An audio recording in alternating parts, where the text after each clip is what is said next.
हरे कृष्णा। हरे कृष्णा। हाँ, हरे कृष्णा। आप सबका स्वागत है ये अपने 18 दिवसीय भगवत गीता के सत्र में। सो आज हम 15th डे पे पहुंच गए हैं। So I am very happy, at least you two are very consistent and you are very punctual also. So प्रार्थना शुरू करती, क्योंकि प्रार्थना होने के बाद में आप लोगों से, अगर दूसरे कोई आने में लेट हो जाता है तो कम से कम आप लोगों से सुनने का तो मुझे मौका मिलेगा। ओके। नमो विष्णुपदाय कृष्ण पृष्ठाय भूतले श्रीमते भक्ति वेदांत स्वामी निति नामिने नमस्ते सरस्वती देवे गौरवाणी प्रचारक श्री अद्वैता गदाधर श्रीवासादि गौर भक्त वृंद। हरे कृष्णा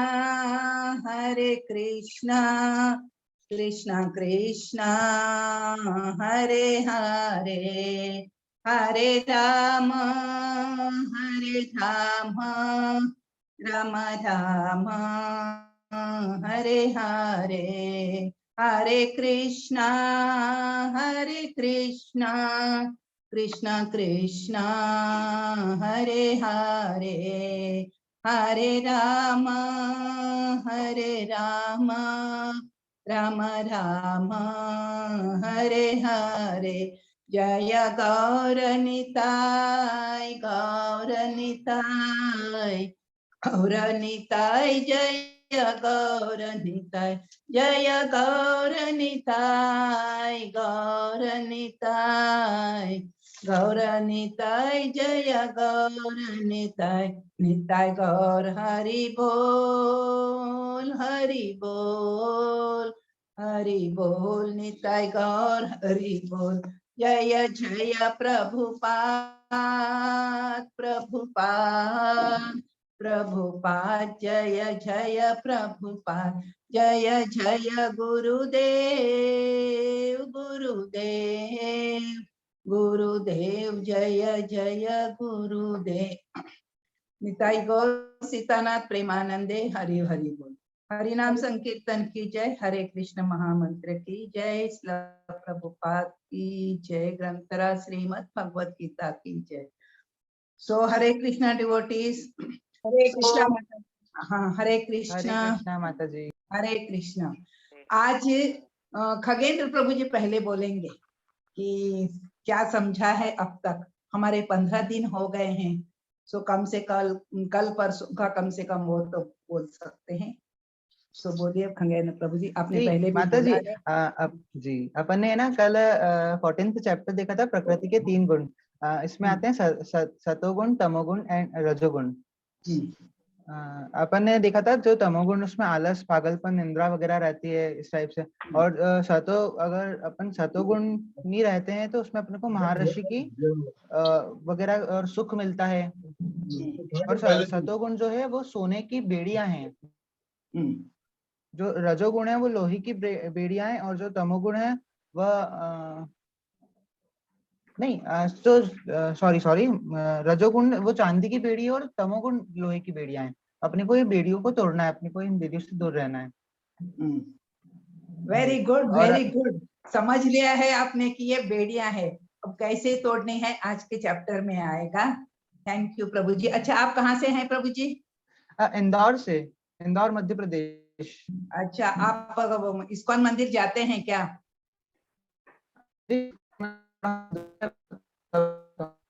हरे कृष्णा। हरे कृष्णा। आवाज आ रही है? हाँ।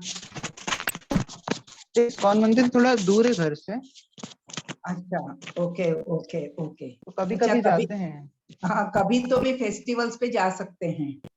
और देखिए, अब ये इतना 18 दिन सुनने के बाद जो हरे कृष्ण महामंत्र का जप जो है इतना इम्पोर्टेंट है कि, और बहुत सिंपल भी है। तो आप अगर जी हरे कृष्ण महामंत्र का एक माला जप भी शुरू कर देते हैं तो जी आपका कैसे भी भगवान वो रास्ता बना देंगे कि कैसे वहां पे आप पहुंच सकते हैं। हरे कृष्ण जी महामंत्र मालूम है ना क्या है? जी जी। बोलिए तो। हरे कृष्णा कृष्ण कृष्ण हरे हरे, हरे राम हरे राम हरे राम, राम राम हरे हरे। Very good. आप करते थे क्या पहले? हाँ पता था मुझे। अच्छा, तो पता था जी तो उसका महत्व अब पूरा हम लोग जान रहे जी हैं कि तो अब क्या है, अब जप करना शुरू कर सकते हैं, ठीक है? बिल्कुल, जी बिल्कुल जी। Very good. और हाँ, सुदर्शन प्रभु जी, हरे कृष्णा माता जी। हाँ, आप तो जप करते होंगे ना? हाँ हाँ हाँ, करते हैं। Very good, very good. So now you will become firmer और may be you may increase your rounds. So ये definitely Bhagwat, definitely. Thank you, thank you. आपका जाना भी शायद अब बढ़ जाएगा। फेस्टिवल्स पे तो जरूर जाइएगा। नहीं नहीं, मेरा तो कैसा है, पहले से बढ़ा हुआ है। जब भी टाइम मिलता है मैं तो चले जाता हूँ। Very good, very good. पर ये भौतिक संसार है ना, घर की जिम्मेदारियां, काम, वर्क फ्रॉम होम तो अभी कुछ ज्यादा ही हमें निचोड़ रहा है। पूरा दिन हाँ, काम कराते हैं। बट जब वही। भी मौका मिलता है सैटरडे संडे मैं जरूर जाता हूँ। Very good. सैटरडे संडे अगर जाते हैं तो उससे बढ़िया बात और कोई भी नहीं है। Very good. ओके। सो हम आज शुरू करने माता जा जी, रहे हैं। हाँ, हाँ जी, माता जी, सॉरी बोलिए। सॉरी सॉरी, मैं आपको डिस्टर्ब कर रहा हूँ। हम्म, पर मतलब अभी तक मैंने जो मतलब महामंत्र का जो जाप किया है ना, वो ऐसा माला वाइज नहीं किया है हम्म, कि 1 माला, 2 माला, 3 माला। मतलब हम्म, कभी 5 मिनट भी होता है, कभी 2 मिनट होता है, कभी आधा घंटा भी निकल जाता है, पता ही नहीं चलता है। हाँ। मतलब गिनती नहीं है, तो ऐसा चलेगा या फिर गिनती ज़रूरी है? अच्छा, देखिए, आप माला माला के ऊपर करते नहीं है क्या? हाँ, नहीं, माला के ऊपर तो नहीं कर रहा हूँ। आपके पास माला है? हाँ, माला तो है, माला तो है। फिर प्रॉब्लम क्या है माला के ऊपर करने के लिए? प्रॉब्लम मतलब ऐसा है कि मुझे जैसे याद आता है, अभी मैं कहीं पे भी बैठा हूँ, मतलब रास्ते पे अगर मैं वॉक कर रहा हूँ, चल रहा हूँ, तो मैं चालू हो जाता हूँ। मैं मंदिर हम्म, में बैठा हूँ तो चालू हो जाता हूँ। मतलब ऐसा मेरा कुछ नियमित रूप नहीं है कि मैं यहाँ पे बैठा हूँ तो उस समय मैं माला लेके नहीं घूमता हूँ। मतलब मुझे नहीं हम्म, पता रहता है कि मैं जाप करने वाला हूँ कि नहीं करने वाला हूँ। हम्म। मतलब अगर मैं फ्री हूँ तो मैं चालू हो जाता हूँ कहीं भी। बहुत अच्छी बात है। लेकिन देखिए, कैसा हुँ, है ना, हम किसी को पैसे देते हैं, पैसे लेते हैं, तो हम बगैर गिने तो नहीं, ऐसा उठा के तो नहीं देते हैं, ले लो भाई बराबर, पैसे। हाँ, उसी बराबर। प्रकार यहाँ भगवान को भी जब हम ऑफर कर रहे हैं हुँ, उनका हुँ। नाम, तो वैसा गिन के दिए तो अच्छा रहता है। और एक है, अपने को पता चल जाता है कि मैंने, अच्छा। अब जब प्रभुपाद जी ने जब नियम बनाया, पहले प्रभुपाद जी के जो गुरु थे, गुरु महाराज हुँ, हुँ। भक्ति हुँ, हुँ। सिद्धांत सरस्वती ठाकुर, उन्होंने तो दीक्षा के लिए 64 माला मीन्स मिनिमम क्वालिफिकेशन हम बताया था। अच्छा। लेकिन प्रभुपाद जी के जो डिसाइपल्स थे पूरे फॉरेनर्स थे। अब हुँ, इंडिया हुँ। इंडिया में शायद चल सकता है कि लोगों को शुरू से थोड़े संस्कार रहते हैं भक्ति के। हुँ। लेकिन प्रभुपाद जी के जो डिसाइपल्स थे, पूरा ये वो हिप्पी, मांस खाने वाले, शराब हाँ। पीने वाले, ऐसे पूरा लोग थे। तो वो लोग बोले, अरे इतना इतना तो जप हम नहीं कर सकते। हुँ, सो हुँ, हुँ। मिनिमम बोल के प्रभुपाद जी ने 16 राउंड्स का जो नियम बनाया है, तो अच्छा। दीक्षा के लिए that is the minimum qualification कि आपको 16 माला करनी चाहिए। और अच्छा। तो इसीलिए आप जब सुबह उठते हो, हुँ, फ्रेश हुँ। होके आप थोड़ा सा, अगर स्नान भी नहीं किया, हाथ मुंह धो के ब्रश करके ऐसा पूरा करके आप जप के लिए बैठ सकते हैं। और वो माला के ऊपर अगर आप 10 मिनट या 15 मिनट में तो 2 माला आराम से हो हाँ, जाएंगे। हाँ, हो जाती है। हाँ, तो 15 मिनट भी बैठते हैं तो आपकी 2 माला से शुरुआत होगी। अब देखिए, 2 ओके। तारीख को नया साल है। हुँ, मेरे हुँ, को हुँ। लगता है, हाँ। सो नया साल से आप ये डिसाइड कर सकते हैं, मैं नए साल से तो 2 माला से शुरू करूंगा। फिर ओके। भक्तों की, वैष्णवों की कृपा होगी, भगवान की कृपा होगी तो ऑटोमेटिकली आपका वो बढ़ता बढ़ते जाएगा। जाएगा। हुँ। But minimum with 2 rounds you can start. बहुत अच्छा ओके। मुहूर्त है गुड़ी हुँ, पड़वा, गुड़ी पड़वा का। गुड़ी पड़वा का। ठीक है। सो आप शुरू कर देते हैं। खगेंद्र प्रभु ज़रूर। जी के लिए भी वही है कि मंदिर पास हो दूर हो, कहीं तो भी सेंटर भी पास रह सकते हैं। वो मंदिर ही नहीं होगा लेकिन सेंटर हो सकता है। सो आप मंदिर को कांटेक्ट करके फोन नंबर डिटेल्स रहते हैं तो आप पूछ सकते हैं और वो सेंटर से जुड़ सकते हैं प्रभु जी।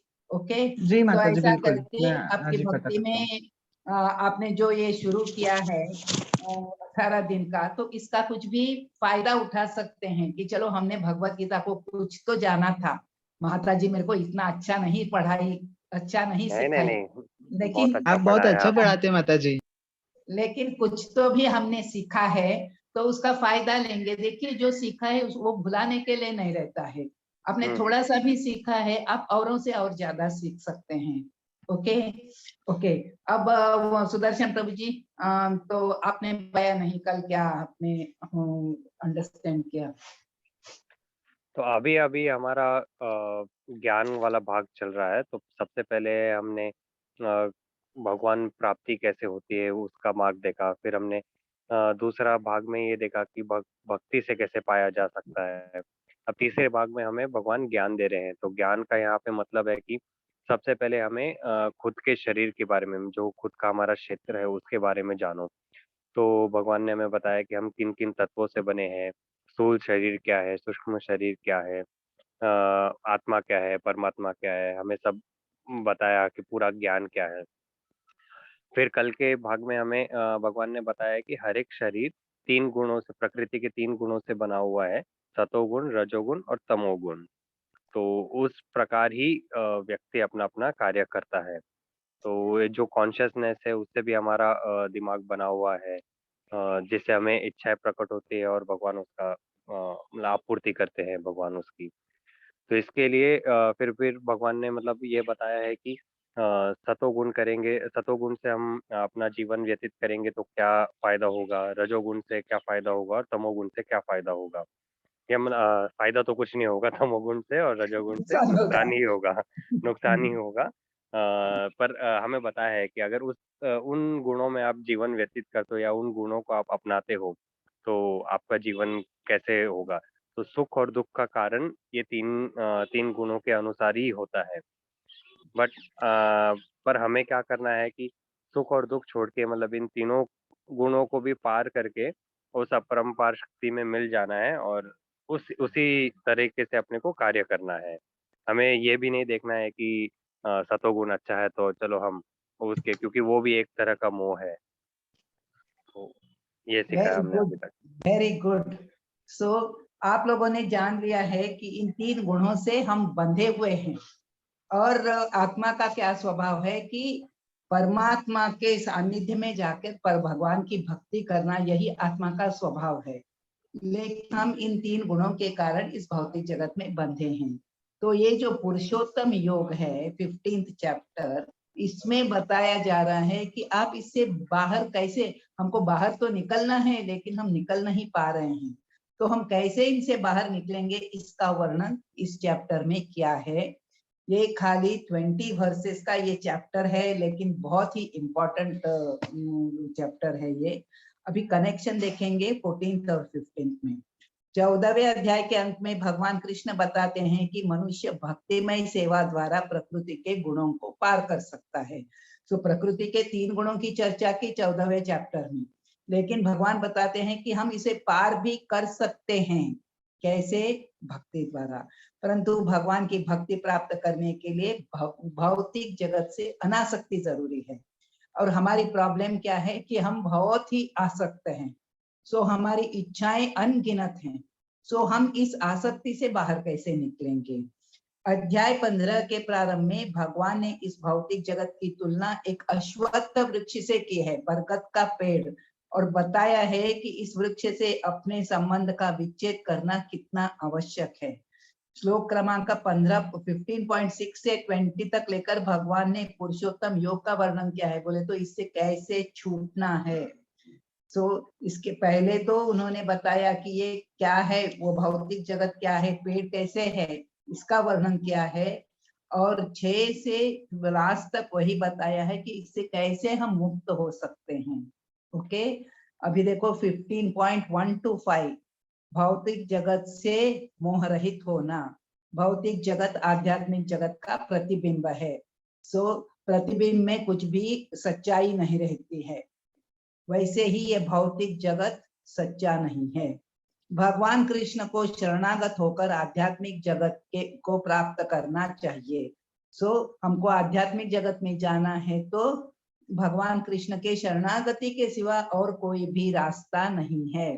ओके, सेक्शन 2 है 15.6 to 11, देहांतरण कैसे होता है। भौतिक जगत को छोड़कर आध्यात्मिक जगत में लौटना यह हमारे जीवन का ध्येय होना चाहिए। हर एक किसी का ध्येय और भी हो सकता है, क्योंकि अकॉर्डिंग टू उनकी जो मेंटालिटी है उसके प्रकार मेरा तो ये ध्येय, मेरा तो वो ध्येय है, ऐसा कोई सोच सकता है। लेकिन यहाँ भगवान बताते हैं कि आपका ध्येय एक ही होना चाहिए कि इस भौतिक जगत को छोड़कर आध्यात्मिक जगत में जाना। वेदर यू अंडरस्टैंड इट और नॉट, हर एक जीव का यही ध्येय होना चाहिए। सारे जीव शाश्वत रूप से भगवान कृष्ण के अंश हैं, फिर भी सुख की तलाश में एक देह से दूसरे देह में जाकर कष्ट भोगते हैं। ऐसा क्यों होता है? हम तो भगवान के अंश हैं, सच्चिदानंद स्वरूप हैं, फिर भी हम एक देह से देहांतरण करते करते कष्ट पाते हैं, क्यों? ओके, आगे है आध्यात्मिक लोग इसे भली भांति देख सकते हैं। जो भगवान की भक्ति में है, जो भगवान से जुड़े हैं, वो देख सकते हैं। लेकिन कि हम कितना कष्ट पाते हैं, हम जो सुख की तलाश में हैं, सुख नहीं दुख ही पा रहे हैं। भगवान ने यहाँ पे बताया है भगवत गीता में इस भौतिक जगत को दुखालयम अशाश्वतम, और ऐसे दुखालय अशाश्वत दुखालय में हम सुख ढूंढने का प्रयास कर रहे हैं। ओके, सो रेत का उदाहरण, मृग मरीचिका का उदाहरण दिया है। सो रेत में जब हवा, गर्म हवा हिलती है तो पानी का आभास होता है, लेकिन वहां जाके पानी नहीं है, हम मुंह में वो गर्म रेत डाल के हमारी प्यास बुझा नहीं सकते हैं। उसी प्रकार यहाँ पे जो दिखता है पूरा प्रतिबिंब है। आध्यात्मिक जगत में पूरी विविधता है, पूरी सुविधा है, लेकिन यहाँ पे जो हमको सुख लगता है ये सुख नहीं है। ओके, और भौतिकवादी लोग इसको देख नहीं पाते कि इसमें क्या दुख है बोल के। सेक्शन 3 15.12 to 15, हमारे पालक के रूप में भगवान कृष्ण की स्थिति। हमें कृष्ण की तरफ आकर्षित होना चाहिए, यह जानकर कि विश्व के स्तर पर, भौतिक स्तर पर वे हमारे किस प्रकार पालन करता है, तो हमको क्या क्या फैसिलिटीज देते हैं। हम मीन्स हमको अग्नि वगैरह सब प्रोवाइड करते हैं, हमारे पेट में भी पाचन क्रिया में मदद करते हैं। इस प्रकार वो पूरी तरह से हमारे पालक हैं।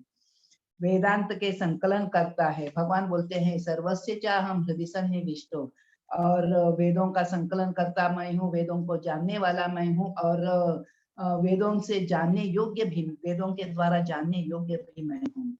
सो सेक्शन 4 जो है 15.16 to 18, वेद तथा वेदों का सार बताया है। भौतिक जगत में बद्ध जीव च्युत होता है, जिन जीवों की इच्छा भगवान की इच्छा से मेल खाती है उनका पतन नहीं होता। हमारी इच्छा भगवान से अलग होकर भोगने की है तो हमारा पतन हो जाता है, हम दुख पाते हैं। लेकिन अगर हम भगवान को सिर्फ केंद्र में रख के कार्य करते हैं तो हमेशा सुखी रह सकते हैं।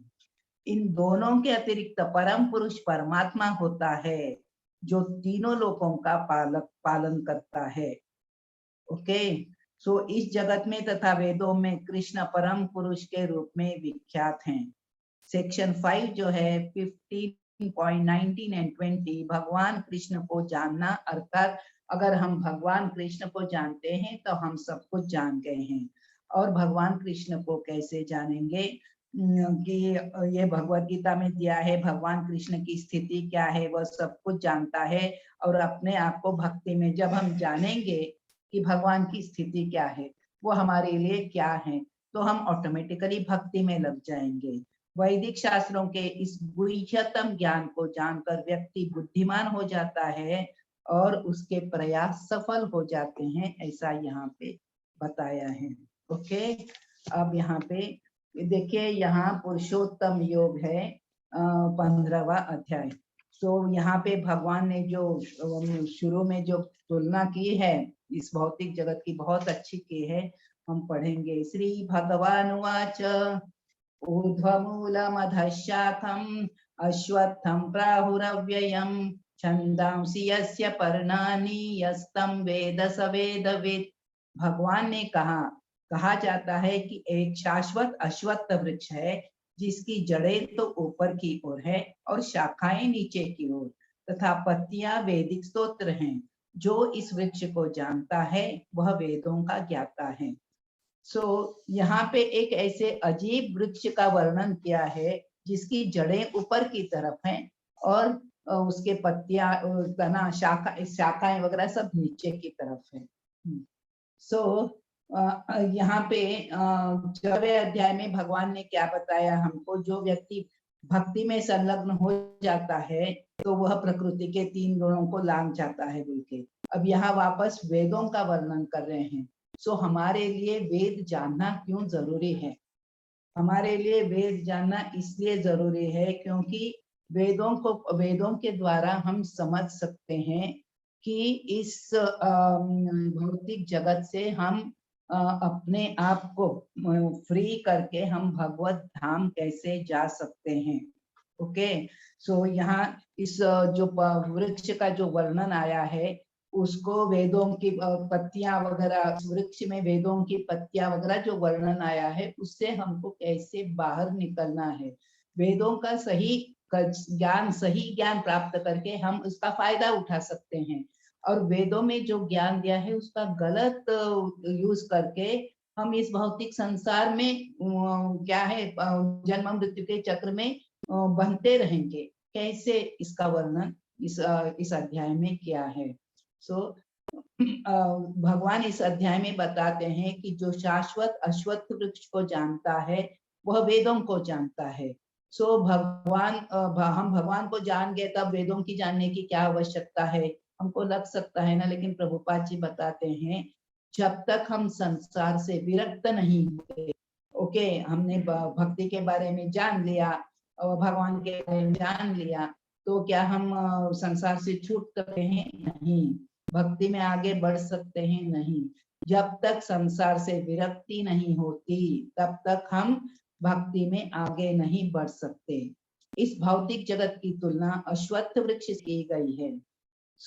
अश्वत्थ का, बरगद का पेड़ हमने देखा है, उसका तने भी बहुत मोटा होता है और इतने सारे वृक्ष के बहुत सारे तने निकलते हैं तो असली तना हम पहचानना मुश्किल हो जाता है। शाखाएं भी मूल तने जैसी दिखती हैं। ओके, और यह पेड़, और एक इसकी स्पेशलिटी जो है, भौतिक जगत का बरगद का ये पेड़ जो है वो ऊर्ध्व मूल, उल्टा है ये पेड़, जिसकी जड़ें उस ऊपर की ओर और शाखा नीचे की ओर है। इतना विचित्र पेड़ हमने संसार में कहीं नहीं देखा, लेकिन एक जगह हम ये ऐसा पेड़ देख सकते हैं। कौन बोल सकता है कि ये पेड़ हमको कहाँ, ऐसा पेड़ हमको कहाँ दिख सकता है? ऐसा पेड़ हमें कहाँ दिखता है जिसकी शाखाएं नीचे की तरफ और जड़ ऊपर की तरफ है?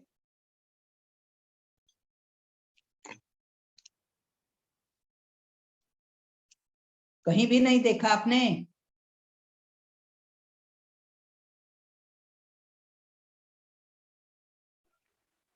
ओके, हरे कृष्णा। हाँ बोलिए बोलिए, हाँ हरे कृष्णा बोलिए, हरि बोल, थैंक यू, दंडवत प्रणाम। प्रणाम, दंडवत। किसी जलाशय के किनारे जाने से हमको यह पेड़ दिखाई देगा। Very good. जलाशय के किनारे जब हम पानी में वृक्ष का प्रतिबिंब देखते हैं तो जलाशय में जो प्रतिबिंब रहता है वो कैसे रहता है कि उसकी जड़ें ऊपर की तरफ, जड़ें तो दिखती नहीं है लेकिन पूरी शाखाएं वगैरह पूरा नीचे की तरफ हमको दिखती हैं। ओके, नदी के जल में जब पेड़ की परछाई दिखती है तो नदी के किनारे वह उल्टी दिखती है। परछाई को देख के हम समझ सकते हैं कि ओके ये पेड़ ऐसा होता है, पेड़ की शाखाएं होती हैं, उसके फूल पत्ते फल सब लगते हैं, ये सब हम पेड़ के बारे में जानकारी प्राप्त कर सकते हैं। उसी प्रकार ये प्रतिबिंब देख के हम समझ जाते हैं कि ये मीन्स पेड़ ऐसा होगा। उसी प्रकार जब मृग मरीचिका, उसको जब हम सोचते हैं कि किसमें डेजर्ट में, जब रेगिस्तान में जब पानी को ढूंढते हैं तो हवा हिलती है तो वो पानी की तरह दिखता है, वहां पास पहुंचो तो गर्म रेत ही रहती है, लेकिन वो पानी का जो आभास है उसको उससे देखकर हमको पता चल पानी नाम की चीज है, ऐसे दिखती है, ऐसे पानी का हमको आइडिया आ जाता है। उसी प्रकार इस पेड़ को देख के हमको समझना चाहिए कि ये प्रतिबिंब है, इसमें तो सच्चाई नहीं है, लेकिन ये इसको देख के हम समझ सकते हैं कि ऐसा ही सच्चा पेड़ भी है, और ऐसा सच्चा पेड़ जो है वो आध्यात्मिक जगत में है। वो तो शाश्वत है। ये तो प्रतिबिंब कैसे है, कभी दिखेगा कभी नहीं दिखेगा, लेकिन जो आध्यात्मिक जगत में जो पेड़ है वो तो शाश्वत है। अब विश्वनाथ चक्रवर्ती ठाकुर हमारे जो आचार्य हैं, उन्होंने अश्वत्थ की डेफिनेशन दी है। अश्वत्थ अ बोले तो न, और श्व बोले तो कल, और थ बोले तो रहने वाला। अश्वत्थ का अर्थ है कल नहीं रहने वाला। अश्वत्थ का पेड़, इसका अर्थ वो समझाते हैं कि भक्त इस भौतिक जगत के बरगद के पेड़ में अटक कर नहीं रहेंगे। ये बरगद का पेड़ जो है, भक्त इसमें नहीं अटक के रहेंगे, वो भक्ति करके भगवत धाम चले जाएंगे। लेकिन कर्मी लोग जो हैं, कर्म करके नाना योनियों में इधर भटकते रहेंगे। ओके। दूसरा अश्वत्थ का अर्थ दिया है कि घोड़े के समान। घोड़े के समान अश्वत्थ। थ बोले तो रहने वाला, अश्व बोले तो घोड़ा। घोड़े के समान जो है, घोड़े के समान बोले तो कैसे कि रेस्टलेस, स्थिर नहीं है, रेस्टलेस। भौतिक जगत में प्रत्येक व्यक्ति रेस्टलेस है। हम कौन शांति से रहते हैं, सारे लोग रेस्टलेस हैं। ओके। हमें इस अश्वत्थ के वृक्ष के प्रतिबिंब से कुछ प्राप्त होने वाला नहीं है। इस बात को जानकर इससे अपने संबंध को विच्छेद करना चाहिए। यहाँ इस चैप्टर में यही बताया है कि ये टेम्पररी प्रतिबिंब है, इसमें सच्चाई नहीं है, इसलिए हमको ये भौतिक जगत से अपने आप को दूर करना है, इससे अपने संबंध को काटना है। लेकिन ये काटना आसान है क्या? ऐसे काटा जा सकता है। ये पूरा हमको 6 से 20 तक पूरा मीन्स काटने के विधि का हमको ये बताएंगे कि कैसे काटना है। ओके। आध्यात्मिक जगत के वास्तविक वृक्ष को प्राप्त करना है। आध्यात्मिक जगत में सब कुछ है, पूरी सारी तरह की विविधता है जो भौतिक जगत में देखने को मिलती है। ये भौतिक जगत से जगत के बंधन की तुलना अश्वत्थ वृक्ष से की गई है, और इस अश्वत्थ वृक्ष का स्टार्ट हुआ है वो ब्रह्मलोक से, और नीचे की तरफ आया हुआ है। जड़े ब्रह्मलोक से ऊपर हैं। ओके। और बताया है कि धर्म अर्थ काम मोक्ष इसके फल हैं। इस वृक्ष में लटकते रहेंगे तो हमको क्या मिलेगा? इसके फल मिलेंगे। धर्म है, अर्थ है, काम है, मोक्ष है। क्या हमको इसके लिए प्रयास करना चाहिए, धर्म अर्थ काम मोक्ष के लिए? क्योंकि यही 4 पुरुषार्थ बताए गए हैं, और समाज में लोग सोचते हैं कि इन्हीं पुरुषार्थ के लिए हमको मनुष्य जीवन मिला है, और किस लिए मिला है? यही पुरुषार्थ साध्य करने के लिए मिला है। लेकिन भक्त क्या जानता है साधना भक्ति माता जी? भक्त जानता है कि उसका कॉन्स्टिट्यूशनल पोजीशन है कि वह भगवान का दास है, और उसको भगवान की भक्ति करके वह धाम को, निज धाम को, भगवान के धाम को जाना है। यस, ये भौतिक जगत को धर्म अर्थ काम मोक्ष। बोलिए। हाँ, धर्म अर्थ काम मोक्ष ये 4 पुरुषार्थ है, पुरुषों को करने चाहिए, लेकिन इनके साथ साथ भगवत धाम जाने की तैयारी करनी चाहिए। Very good. ये पुरुषार्थ देखो, हम भौतिक जगत में आए किस लिए हैं? क्योंकि भौतिक जगत की सृष्टि भगवान ने इसीलिए की कि आपकी जो इंद्रिय तृप्ति की इच्छा है, आपके जन्म मन में जो इच्छाएं हैं उनको पूरी कर लो। इसीलिए ये अश्वत्थ वृक्ष पैदा हुआ है, ये भौतिक जगत का निर्माण इसीलिए हुआ है। तो इसके लिए हम वही करने को आए हैं। लेकिन खाली वही करते रहना नहीं है। अगर हम वही करते रहेंगे तो क्या हो जाएगा, इसकी जो ब्रांचेस हैं, ब्रांचेस के ऊपर हम एक डाली से दूसरी डाली पर, दूसरी से तीसरी डाली पर, और इसका विस्तार इतना है कि ये कहाँ शुरू हुआ है, कहाँ उसका मध्य है, कहाँ उसका अंत है, कुछ भी मालूम नहीं है। तो हम इसी अश्वत्थ के पर हम ऊपर नीचे जाते रहेंगे। के लिए धर्म अर्थ काम मोक्ष करते हुए भी हमको अपने जीवन का प्रमुख ध्येय जो है कि भगवान की भगवत धाम जाना है। सो साथ साथ हमने जैसा हमको मालूम है कि हमारे दो स्वधर्म है, एक आत्मा स्वधर्म है, एक देह का स्वधर्म है। सो देह के स्वधर्म के लिए ये धर्म अर्थ काम मोक्ष जरूरी है, लेकिन आत्मा का स्वधर्म क्या है कि आत्मा परमात्मा का अंश है और आत्मा को परमात्मा की सेवा करनी चाहिए। इस स्वधर्म को फुलफिल करने के लिए हमको क्या करना चाहिए कि इस अश्वत्थ के पेड़ से धीरे धीरे हमको अपने संबंध का विच्छेद करना भी सीखना चाहिए। और ये विच्छेद करना असंग शस्त्रेण दृढ़ेन चित्वा बोल के आगे आएगा। असंग बोले तो क्या है, अनासक्ति। सो अनासक्ति के शस्त्र द्वारा इस अश्वत्थ के साथ हमारा जो संबंध है इसका विच्छेद करना है। ओके, वैदिक मंत्र इस वृक्ष के कौले पत्ते हैं। सो जो वैदिक मंत्र जो दिए हैं, जो अभी देखो वेदों में इतना सारा ज्ञान है। कल ही मेरा बेटा पूछ रहा था, वेद उपनिषद वेदांत सूत्र इनका और भगवत गीता, इनका कनेक्शन है आपस में। तो जस्ट उसको किसी ने, उसके दोस्त ने बोला होगा कि मैं मेडिटेशन करता हूँ और मेरी जो भी लाइफ में प्रॉब्लम थी वो सब ये वेदों को ऐसा कुछ थोड़ा सा जान के वेदांत को जान। मैं बोली ये वास्ट नॉलेज है, सो इसमें डिटेल में जाने की जरूरत नहीं है। But at young age people are interested कि हमको ये जानना है। और उम्र बढ़ने के उसके साथ भी कई लोगों को लगता है नहीं हमको वेदों को जानना है, लेकिन भगवान बोलते हैं वेदों का प्रयोजन क्या है, वेदैश्च सर्वै अहमेव वेद्यो।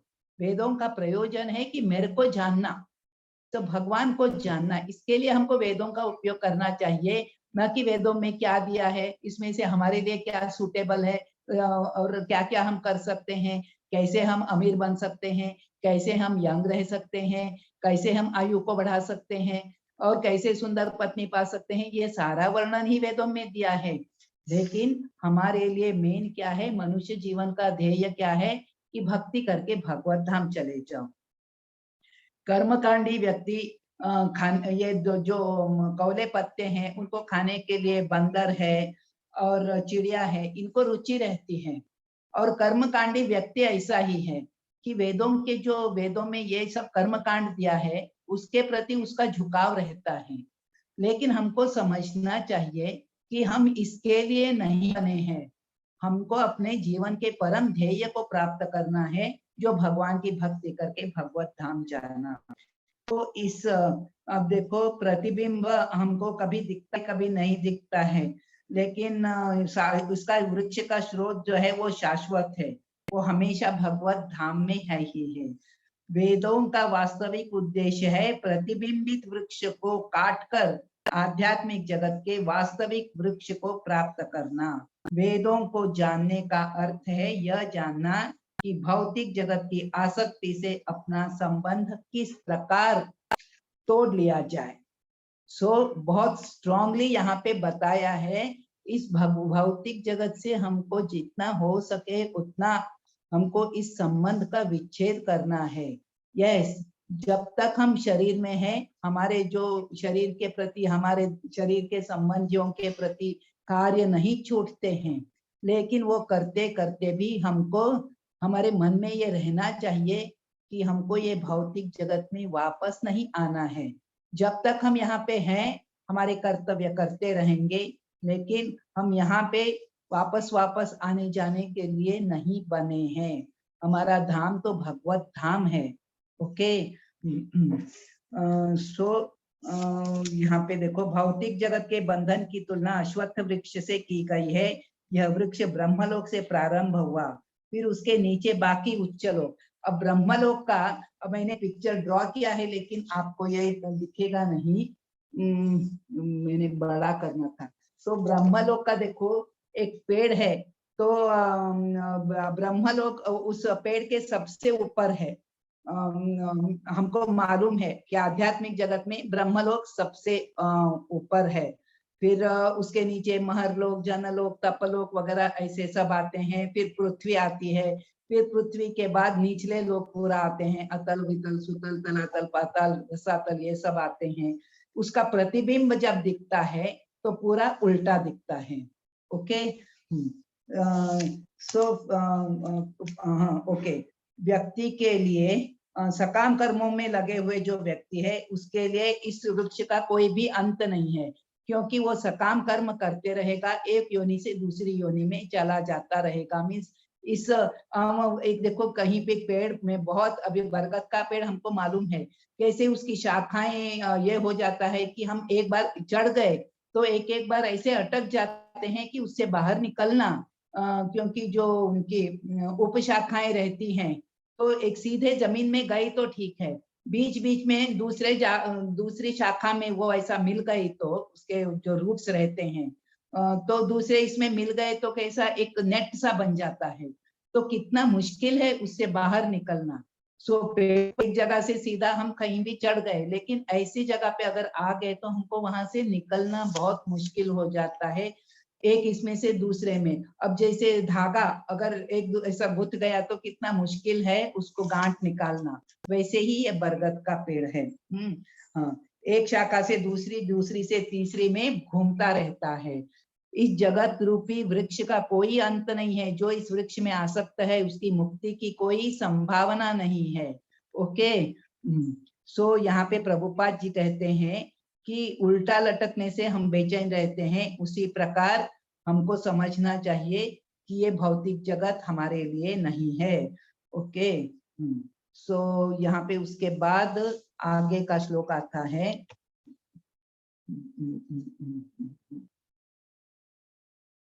ओके, वास्तविक वृक्ष, ओके, सब हो गया है।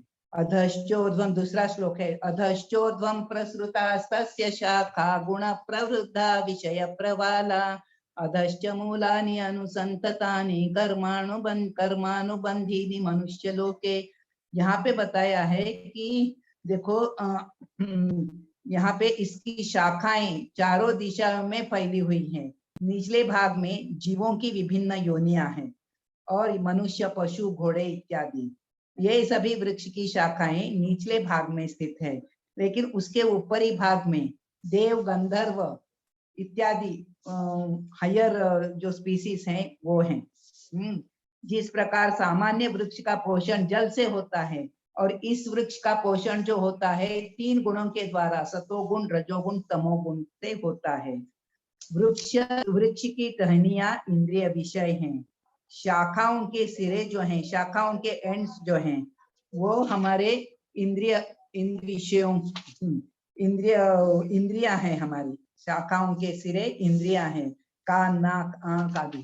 ओके, फिर टहनियां जो हैं शब्द, रूप, स्पर्श इंद्रिय आदि इंद्रिय विषय है। तो इस प्रकार हम इसमें फंस जाएंगे तो इंद्रिय विषय हैं, इंद्रिया हैं, सब यहाँ पे हैं, तो एक योनि से दूसरी योनि में हम जाते रहेंगे। देखो यहाँ पे बताया है तो अलग अलग योनियों में हम कैसे फिर घूमेंगे। शेर ने 3 हिरण को मार के खाया तो उसे पाप नहीं लगेगा। सारी अलग अलग योनियों को कर्मफल नहीं है। हमको ये समझना है जो ये निचली योनियां है उनको कर्मफल नहीं लगता। हम किसी को, एक छोटी चींटी को भी मारेंगे, हमसे वो मर जाती है तो हमको उसका पाप लगेगा, क्योंकि हम ये सॉरी है, ये कर्म योनियां नहीं है, ये भोग योनियां है, इसके लिए उनको पाप नहीं लगता है। एक के बाद एक ऐसा करके वो ऊपर आते आते फाइनली उनको मनुष्य योनि प्राप्त होगी। लेकिन मनुष्य योनि में जो भी पाप करता है उसका कर्म फल उसको लग के वो निचली योनि में चला जाता है।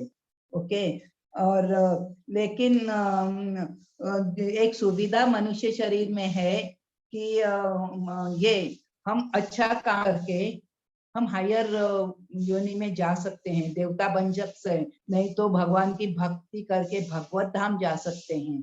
ये सुविधा देवताओं को भी नहीं है, उनकी भी योनि ऐसे कर्म योनि नहीं है, इसीलिए देवता भी मनुष्य योनि में आना चाहते हैं, पृथ्वी पर आना चाहते हैं, क्योंकि भगवत भक्ति करके वे भगवत धाम जा सकते हैं। ओके, देवतागण भी मनुष्य शरीर में आने के लिए लालायित रहते हैं। तो हम यहाँ नीचे भी जा सकते हैं, ऊपर भी जा सकते हैं, इसी में बने भी रह सकते हैं। नीचे जाना, ऊपर जाना मतलब वृक्ष की अलग अलग टहनियों पर चले जाना, शाखाओं के सिरा। ओके, ये हो गया। फिर उसके बाद इस अश्वत्थ वृक्ष की जड़ ब्रह्मलोक में है, कोई उसको नहीं देख सकता, इसका आदि कहाँ है, अंत कहाँ है, आधार कहाँ है, कुछ भी समझ में नहीं आता। सो इस वृक्ष, इस दृढ़ मूल वाले वृक्ष से अपने संबंध को अनासक्ति के शस्त्र द्वारा हमको काटना है। उसके बाद जब हम अनासक्ति के शस्त्र द्वारा इससे अपने संबंध को काटेंगे तो क्या हो जाएगा कि उसके बाद हम भगवान की खोज करके उनके नित्य, अब आसक्ति जब तक है हम भगवान तक पहुंचे, भगवान के बारे में सोच नहीं सकते। देखो आसक्ति है तो मेरे को ये चाहिए, वो चाहिए, वो चाहिए, उसके लिए क्या है, ये परिश्रम ऐसा करना है, ये काम ऐसा करना है, वो काम वैसा है, इसमें हम इतना लग जाते हैं कि भगवान के बारे में सोचने को हमारे पास समय नहीं है, भगवान के लिए कुछ करने को हमारे पास वक्त नहीं है। तो हम भौतिक जगत में ऐसे फंसे रहते हैं। ओके, तो जब हम आसक्ति को काटते हैं तो तब क्या हो जाएगा कि हम भगवान को जान सकेंगे, भगवान की भक्ति कर सकेंगे, हम समझ में आ जाएगा भगवत धाम जाना हमारे जीवन का ध्येय है और इस दिशा में हम प्रयास कर सकेंगे। ओके, सो अब देखो, कभी हम ये कर सकते हैं कि एक ऊपरी शाखा पर मनुष्य रूप में एक भोग कर रहा था व्यक्ति, अब जानवर बनकर उसने मांसाहार करना चाहा, तो उसको क्या है, वो कर्म का उसका फल लग गया, तो वो दूसरी योनि में चला गया, पशु योनि में चला गया। सो इस प्रकार हम लाखों जन्मों तक अनेकानेक के पशु योनि में, इसमें उसमें, वृक्ष योनि में ऐसे जाते रहेंगे। ओके, और सुख या दुख भोगते रहेंगे। भगवत गीता में भगवान कहते हैं इस पेड़ से अपना विच्छेद करना, हमको समझना चाहिए कि I am not part of this tree, और कर्मकांडी, ज्ञान कांडी, सकाम कर्मी बनना और ज्यादा सुविधाओं को जुटाना, ये वेदों का पर्पस नहीं है। हम वेद पढ़ के कर्मकांडी बनेंगे, ज्ञान प्राप्त करेंगे और ये सब जानकर हम ज्यादा सुविधा ये करेंगे, एंजॉय करेंगे। Jump, you are jumping on another branch of the tree, सारे जीव ब्रह्मा जी से निकले हैं। हम यदि खोज करते जाएंगे, मेरे पिता ये हैं, उनके पिता ये हैं, उनके पिता कौन है, ऐसे करते करते जाएंगे तो हम ब्रह्मा जी तक पहुंच जाएंगे। और हम जानते हैं ब्रह्मा जी के पिता कौन है, ब्रह्मा जी के पिता गर्भोदक्षाई विष्णु हैं। ओके, सो जो गर्भोदक्षाई विष्णु के नाभि से प्रकट हुए थे। सो अंततः हम भगवान तक पहुंच जाते हैं ऐसे करते करते। हमें वास्तविक पेड़ के वास्तविक स्रोत को ढूंढना है। Original trees in the spiritual world, भौतिक संसार में हर व्यक्ति प्रभुत्व जताना चाहता है और सब जो सोचते हैं नहीं, मैं आई एम द ओनर, जिसका जो भी वट एवर वो सर्वे वो बोलते हैं ना कि हम जिस चीज को देखते हैं ये मेरा है, ये मेरा है, so I am the owner, इसीलिए मैं भोगता हूँ, ये सारी चीजें मेरी हैं, तो इसीलिए भोग करने वाला मैं हूँ। ये हमारी जो टेंडेंसी है वो गलत है। सो इस आदत को नियंत्रण में लाने का एक ही उपाय है, ज्ञानी व्यक्ति से सुनना। हम क्या करते हैं, हम अपने आप पढ़ लेते हैं, लेकिन ज्ञानी व्यक्ति जब माशिन प्रभु जी बोलते हैं हमको अच्छा चुभता है, क्योंकि गुरु अच्छी से समझाते हैं क्या सही है क्या गलत है, उसको हम क्या गलत कर रहे हैं। गुरु के अंदर इतनी हिम्मत होती है कि आप यहाँ गलत जा रहे हो, ऐसा कर रहे हो, ऐसा नहीं करना चाहिए। इसीलिए गुरु की क्लासेस जो है मोर दे आर इफेक्टिव, क्योंकि हमारे जैसा अरे इनको खराब लगेगा, इनको ये लगेगा, सोचते नहीं है। उनका क्या है, आपको इस दलदल से बाहर निकालना है, यही मेरा कर्तव्य है। प्रभु जी बोलते हैं ना, मैं तो ऐसा पंडित नहीं हूँ कि आपको अच्छी अच्छी कहानियां सुना दूं, मैं आपको इस भौतिक जगत के इस जंजाल से बाहर निकालना चाहता हूँ, इसीलिए आप मेरे को पैसे नहीं दे रहे, आप मेरे को जो भी कहोगे मेरे को फर्क नहीं पड़ता। सो गुरु इतना स्ट्रांग होता है, इसीलिए गुरु का जो बोलना है वो बहुत इफेक्टिव होता है। हमें जो इस बात से देखो कि ज्ञानी व्यक्ति से सुनना चाहिए, जो हमें इस बात से अवगत करा देगा कि इस प्रयास को छोड़ दो, यह समय का अपव्यय है। ऐसे व्यक्ति से सुनने के बाद समझकर फिर हम रियलाइज कर सकते हैं that we are wasting our time. जब ऐसे गुरु से समझते हैं तो हमको समझ में आता है हम टाइम का अपव्यय कर रहे हैं, we are wasting our time. नहीं तो हमको क्या लगता है, अरे कुछ नहीं, ठीक है, हम जो, क्योंकि बोलने वाले भी हमारे जैसे हैं, स्ट्रांगली नहीं बोलते हैं तो उसका इफेक्ट नहीं आता है। और हम क्यों नहीं स्ट्रांगली बोल सकते हैं, आपकी हमारी कंडीशन एक जैसी है, तो हम जो गलत कर रहे हैं, जो हमको कहानी मालूम है, जो गुरु गुड़ खा रहा था वो बच्चे को बोल नहीं सका कि बेटा मीठा खाना अच्छा नहीं है, क्योंकि वो स्वयं वो कर रहा था। तो इसीलिए हमारा बोलना इसलिए इफेक्ट नहीं होता है क्योंकि वो स्वयं हम कर रहे हैं। तो जो क्या है, आचार्य कौन है कि अपने आचरण से दिखाता है। सो हमारा आचरण अभी उस लेवल तक नहीं पहुंचा है तो इतना ज्यादा इफेक्टिव नहीं होगा। सो हमको प्रयास करना चाहिए कि हम ऐसे सुन के उसको आचरण में लाएं ताकि हमारा बोलना भी इफेक्टिव हो जाए। ओके, भक्ति विनोद ठाकुर का कीर्तन है, अनुकूलस्य संकल्पः प्रतिकूलस्य वर्जनम रक्षिष्यति इति विश्वासो भोक्तृत्वे वरणम तथा आत्मनिक्षेप तर्पणे षड्विधा शरणागति। शरणागति क्या है, बहुत अच्छा बताया है। Accepting the favourable for Krishna consciousness, भक्ति के लिए जो अनुकूल है उसको ग्रहण करना। Then rejecting the unfavourable for Krishna consciousness, और जो अच्छा नहीं है उसका त्याग करना। हम कई चीजें अच्छा नहीं है तो भी उसको एक्सेप्ट करते हैं क्योंकि हमारी आसक्ति उससे छूटती नहीं है, लेकिन यहाँ पे भक्ति विनोद ठाकुर बोल रहे हैं भक्ति के लिए अनुकूल है उसको ग्रहण करो, भक्ति के प्रतिकूल है उसका त्याग करो। Believing that Krishna will save मी, हमको ये विश्वास अभी तक नहीं आया है। हम सोचते हैं हम अपनी रक्षा खुद करेंगे, हमारा परिवार करेगा, हमारा घर करेगा, हमारा बैंक बैलेंस करेगा, यही सोचकर हम जी रहे हैं। भगवान यहाँ पे क्या चाहते हैं कि believing that Krishna will save me, accepting Krishna as verse maintainer and self surrender and humility are the 6 types of शरणागति। ये 6 प्रकार की शरणागति है। ओके, सेल्फ सरेंडर बोले तो my wishes are not independent, भगवान की जो इच्छा है, जैसे अम्बरीश महाराज अपनी इच्छा को भगवान की इच्छा पूरी करने में लगाया तो उनकी अलग से कोई इच्छा ही नहीं थी। I am completely surrender subordinate to the will of Krishna. Humility इसका मतलब है to think oneself as very lolly.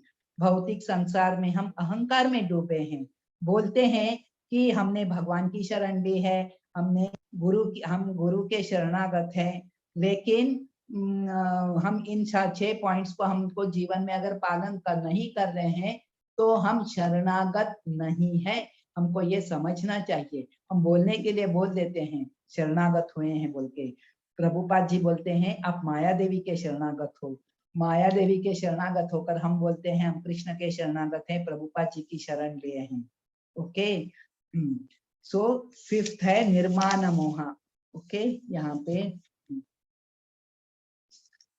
निर्माण मोह जित संग दोष अध्यात्म नित्या विनिवृत्त काम द्वंद्वैर्विमुक्ता सुख दुख संज्ञै गच्छन्त्य मूढ़ा पदम अव्ययम् तत्। जो झूठी प्रतिष्ठा मोह तथा कुसंगति से मुक्त हैं, जो शाश्वत तत्व को समझते हैं, जिन्होंने भौतिक काम को नष्ट कर दिया है, जो सुख तथा दुख के द्वंद्व से मुक्त हैं और जो मोह रहित होकर परम पुरुष के शरणागत होना जानते हैं, वे उस शाश्वत राज्य को प्राप्त होते हैं, भगवत धाम को प्राप्त होते हैं। सो प्रथम योग्यता की आवश्यकता है कि मिथ्या अहंकार से मोहित न होना। ओके, सो उसे वास्तविक ज्ञान के अनुशीलन द्वारा यह जानना चाहिए कि वह प्रकृति का स्वामी नहीं, उसका स्वामी परमेश्वर है। भगवान मेरे स्वामी है, मैं किसी का भी स्वामी नहीं हूँ। अहंकार तो मोह के कारण होता है, क्योंकि यह और मोह क्या है कि हम सोचते हैं कि मूर्खतावश हम समझते हैं कि हम इस संसार के स्वामी हैं। हम आते हैं, यहाँ पे जन्म लेते हैं, फिर क्या बुढ़ापा और व्याधि ये सब सहन करके मर भी जाते हैं। जब हम जीवित हैं हम सोचते हैं so I am the means मैं मालिक हूँ बोल के हम सोचते हैं। मनुष्य को इस भ्रम से मुक्त होना चाहिए कि मानव समाज ही जगत का स्वामी है। हमको समझना चाहिए कि मानव समाज में हम कोई भी नहीं है, सारे स्वामी भगवान अकेले ही हैं बोल के। ओके, भौतिक संसार में हमेशा द्वंद्व रहता है, ये करूं या वो करूं, ये अच्छा है वो अच्छा है। हमेशा हम कुछ भी करने को जाते हैं, अरे ये अच्छा है, कुछ भी खरीदने को जाते हैं तो भी हम अपने अंदर बोलते हैं ये लूं क्या वो लूं, सब्जी लेनी है तो भी ये लूं क्या ले लूं, उससे लूं क्या इससे लूं। ये द्वंद्व जो हमारे अंदर जो है वो ये सभी जगह ये भौतिक जगत में देखने को मिलता है। लेकिन ऐसा जो भगवान शरणागत है उसको कंफ्यूजन नहीं रहता है, क्योंकि वो जो भी लेना है भगवान के लिए वो सोचता है ये भगवान के लिए खरीदना है। सो मेरे को क्या करना है, जो बेस्ट चीज है मेरे को खरीदनी है, क्योंकि ये मेरे को भगवान के लिए यूज करना है। और भगवान ही हमको सब कुछ देने वाले हैं, सब कुछ भगवान से हम ले रहे हैं और भगवान को ही अर्पण करना है। So I should give the best thing. ये जो शरणागत व्यक्ति है उसका लक्षण रहता है। लेकिन हम शरणागत नहीं है, इसके लिए ये भाव हमारे अंदर नहीं आता है। सो बद्ध जीव मिथ्या अहंकार के कारण अपने आप को प्रकृति का स्वामी मानता है, इसलिए भगवान की शरण लेना उसके लिए कठिन होता है। हमें जानना चाहिए हम प्रकृति के स्वामी नहीं, हमारे स्वामी परमेश्वर है। और हमारे प्रभुपद जी ने बोला था कि हमारे पत्नी के स्वामी भी परमेश्वर है, मैं पत्नी का स्वामी हूँ, ये भी सोचने की जरूरत नहीं है। आपका भी हमारे भी स्वामी भगवान है, पत्नी के स्वामी भी भगवान है, ये आपको समझना चाहिए। ओके, हाँ, जब तक फॉल्स ईगो नहीं जाता तब तक शरणागति की शुरुआत ही नहीं होती है। इसलिए प्रभु जी ने बोला था कि हमको मंदिर में क्या काम करना चाहिए, झाड़ू पोछा बर्तन ऐसी सेवाओं को संपन्न करना चाहिए। हम ये सेवाएं कदापि संपन्न नहीं करते हैं। हमको ऐसी सेवा मिलती है तो हम कर लेते हैं, अरे बक करते जाओ, प्रवचन देते जाओ, लोग सुनते हैं कि आचरण में लाते हैं, तुमको फर्क नहीं पड़ना चाहिए, बस बोलते जाओ, तो ये सेवा ले लेते हैं। लेकिन हम ये जो मीनियल सर्विसेज जो बोलते हैं, ऐसी सेवाओं को संपन्न करने से हमारा मिथ्या अहंकार चला जाएगा। सो हम क्या है, ये भौतिक जगत पर भी अपना प्रभुत्व जताना चाहते हैं। ये जमीन हमारी है, ये समुन्दर हमारा है, हमने ये भगवान की जो संपत्ति है उस सबको बांट दिया है, ये हमारी प्रॉपर्टी हो गई है। हमने देखो जमीन खरीद ली है, ये हमारी हो गई जमीन, ये सारी प्रॉपर्टी तो भगवान की है, लेकिन हम जमा के बैठे हैं ना, ये अपना ही बोल के।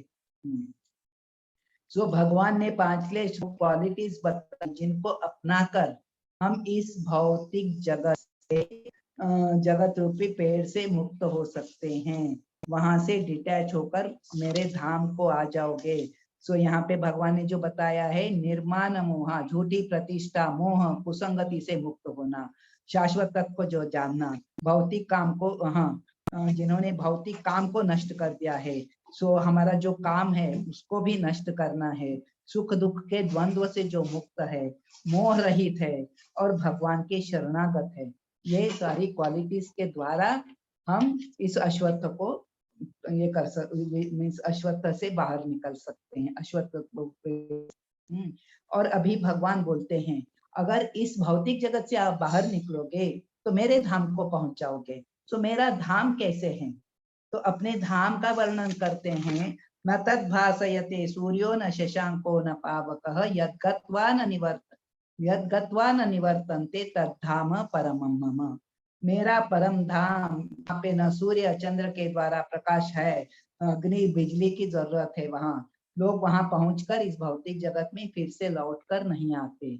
सो यदि कृष्ण भावनामृत को हम ग्रहण कर लेते हैं तो इस प्रतिबिंब से छूटने के चांसेस हैं। ओके, उसे ऐसा समझ। सो इसके लिए हमको क्या करना चाहिए, तो यहाँ पे बताया है ऐसे भक्तों की संगति करनी चाहिए जो कृष्ण भावना भावित हैं। सो असंग शस्त्रेण दृढ़ेन चित्वा जो है, असंग शस्त्र क्या है कि जो ये हम देखो हमारे पुराने संग को छोड़ने को तैयार नहीं है। भक्ति में आने के बाद भी अरे ये हमारे रिश्तेदार हैं, ये हमारे समाज के लोग हैं, ये ऐसे हैं, वो वैसे हैं, उनको हम कैसे छोड़ सकते हैं। ओके, आप भक्ति में लाने का प्रयास करो। अगर वो भक्ति में नहीं आते हैं तो यहाँ पे देखो उसे ऐसे भक्तों की संगति करनी चाहिए जो कृष्ण भावना भावित होते हैं। ऐसा समाज खोजना चाहिए जो कृष्ण भावनामृत के प्रति समर्पित हो, उसे और उसे भक्ति करनी सीखनी चाहिए। सो इस प्रकार वह संसार के प्रति अपनी आसक्ति का विच्छेद कर सकता है। सो संसार के प्रति आसक्ति कैसे जा सकती है, तो पहले उसको भक्तों का संग करना चाहिए। और जो कृष्ण भावना के प्रति समर्पित है वो कैसा समर्पित है, तो देखो भगवान इसमें अपना इसमें बताया है उपदेशामृत में, गुह्यम आख्याति पृच्छति। तो हम क्या गुह्यम क्या पूछते हैं, हम भौतिक गुह्यम पूछेंगे, भौतिक गुह्यम की चर्चा करेंगे, को जो भी हमको मालूम नहीं है, ये क्या हो गया, कैसे हो गया, किसने किया, ये सब बातें पूछते हैं। लेकिन यहाँ पे गोस्वामी बोलते हैं भगवान की सेवा के बारे में, भगवान के बारे में आपको एक दूसरे से ये पूछना चाहिए, ज्ञान प्राप्त करना चाहिए। भगवान की भक्ति कैसे हो, नहीं तो भगवान के बारे में भगवत कथा के बारे में कुछ भी डाउट है तो उसकी चर्चा करनी चाहिए। ओके, सातवा है ममैवांशो जीवलोके जीवभूत सनातनः मनश्षष्ठानीन्द्रियाणि प्रकृतिस्थानि कर्षति। सारे जीव मेरे शाश्वत अंश हैं, आप अभी जीव हैं। हाँ, वह सनातन काल के लिए आप जीव ही रहेंगे, भगवान नहीं बन सकते। कई लोगों की धारणा होती है हम आज जीव हैं लेकिन कल भक्ति करके भगवान बन जाएंगे, नहीं, आप भगवान कभी नहीं बन सकते। 5 इंद्रियां, नाक कान आंख त्वचा जीभ और मन, ये 6 इंद्रियां हमेशा संघर्ष कर रही हैं, भक्ति में ये प्रॉब्लम करती हैं। जीव भी भगवान से आया है परंतु वो सेकेंडरी एक्सपांशन है। विष्णु तत्व, भगवान के जो विष्णु तत्व है वो भगवान के निजी स्वांश हैं। स्वांश के द्वारा राम नरसिम्हा आदि रूप में भगवान प्रकट होते हैं, लेकिन जीव सनातन भगवान के सेवक ही हैं, वे कभी भी भगवान नहीं बन सकते। ओके, 3 गुणों की जंजीरों से सारे जीव बद्ध हैं। प्रभुपाद जी बोलते हैं ये संसार एक मुक्त जेल, एक खुली जेल है। वेद वचन के अनुसार परमेश्वर अपने आप को असंख्य रूपों में प्रकट कर विस्तार करते हैं, उनमें से उनको व्यक्तिगत विस्तार विष्णु तत्व है और गौण विस्तार जो है वो जीव हैं। सो जगत के बड़े बड़े नियंता ब्रह्मा शिव भी परमेश्वर के अंश हैं, लेकिन ये सब भी सनातन है। मनुष्य सतोगुण में रहता है तो उसके कार्यकलाप अच्छे होते हैं। सो हमने कल चर्चा की थी सतोगुण, रजोगुण और तमोगुण की। तो यहाँ पे प्रभुपाद जी बताते हैं जब हम सतोगुण में रहते हैं तो हमारे कार्य अच्छे होते हैं, रजोगुण के कार्यकलाप कष्टकारक होते हैं।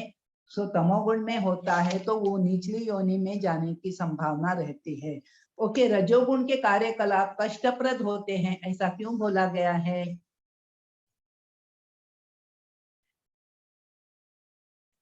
रजोगुण के कार्यकलाप कष्टप्रद क्यों होते हैं?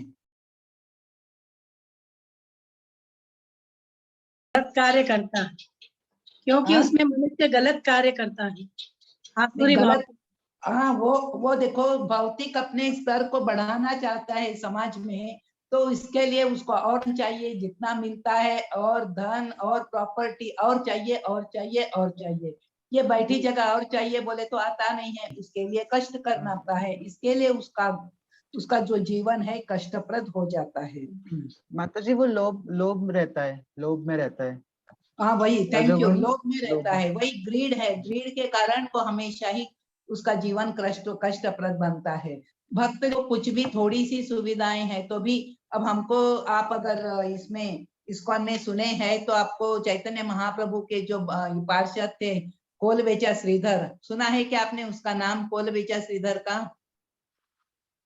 हाँ, सो आपको मालूम नहीं है, आप कब तो भी मीन्स अगर मंदिर जाएंगे तो ये चैतन्य चरितामृत गौर कथा में आता है, कोलबेचा श्रीधर चैतन्य महाप्रभु जो स्वयं भगवान थे, भक्त के रूप में आए थे, तो उनके पार्षद थे, उनके भक्त थे, कुछ भी नहीं था।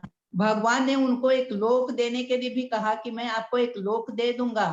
बोले मेरे पास किस चीज की कमी है? जो हमेशा संतुष्ट है, भगवान से जुड़ के जो भक्त है, उसके पास जो भी कमियां हैं उसके बावजूद भी वो संतुष्ट रहता है। लेकिन जो भगवान से जुड़ा नहीं है उसको कितना भी मिलने दो, कितना भी मिलने दो, और चाहिए और चाहिए और चाहिए, ये उसका खत्म नहीं होता। इसके लिए उसका जीवन कष्टप्रद होता है। थैंक यू प्रभु जी। सो 8वां श्लोक जो है, शरीरम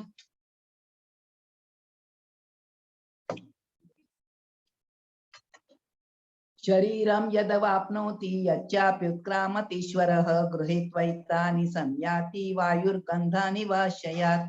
इस संसार में जीव अपनी देहात्म बुद्धि को एक शरीर से दूसरे में उसी तरह ले जाता है जिस तरह वायु सुगंध को ले जाती है। इस प्रकार वह एक शरीर धारण करता है, फिर उसे त्याग कर दूसरा शरीर धारण करता है। देहात्म बुद्धि क्या है? हमारे सब लोगों को, जो रेगुलर आने वाले हैं, सबको मालूम है देहात्म बुद्धि क्या है।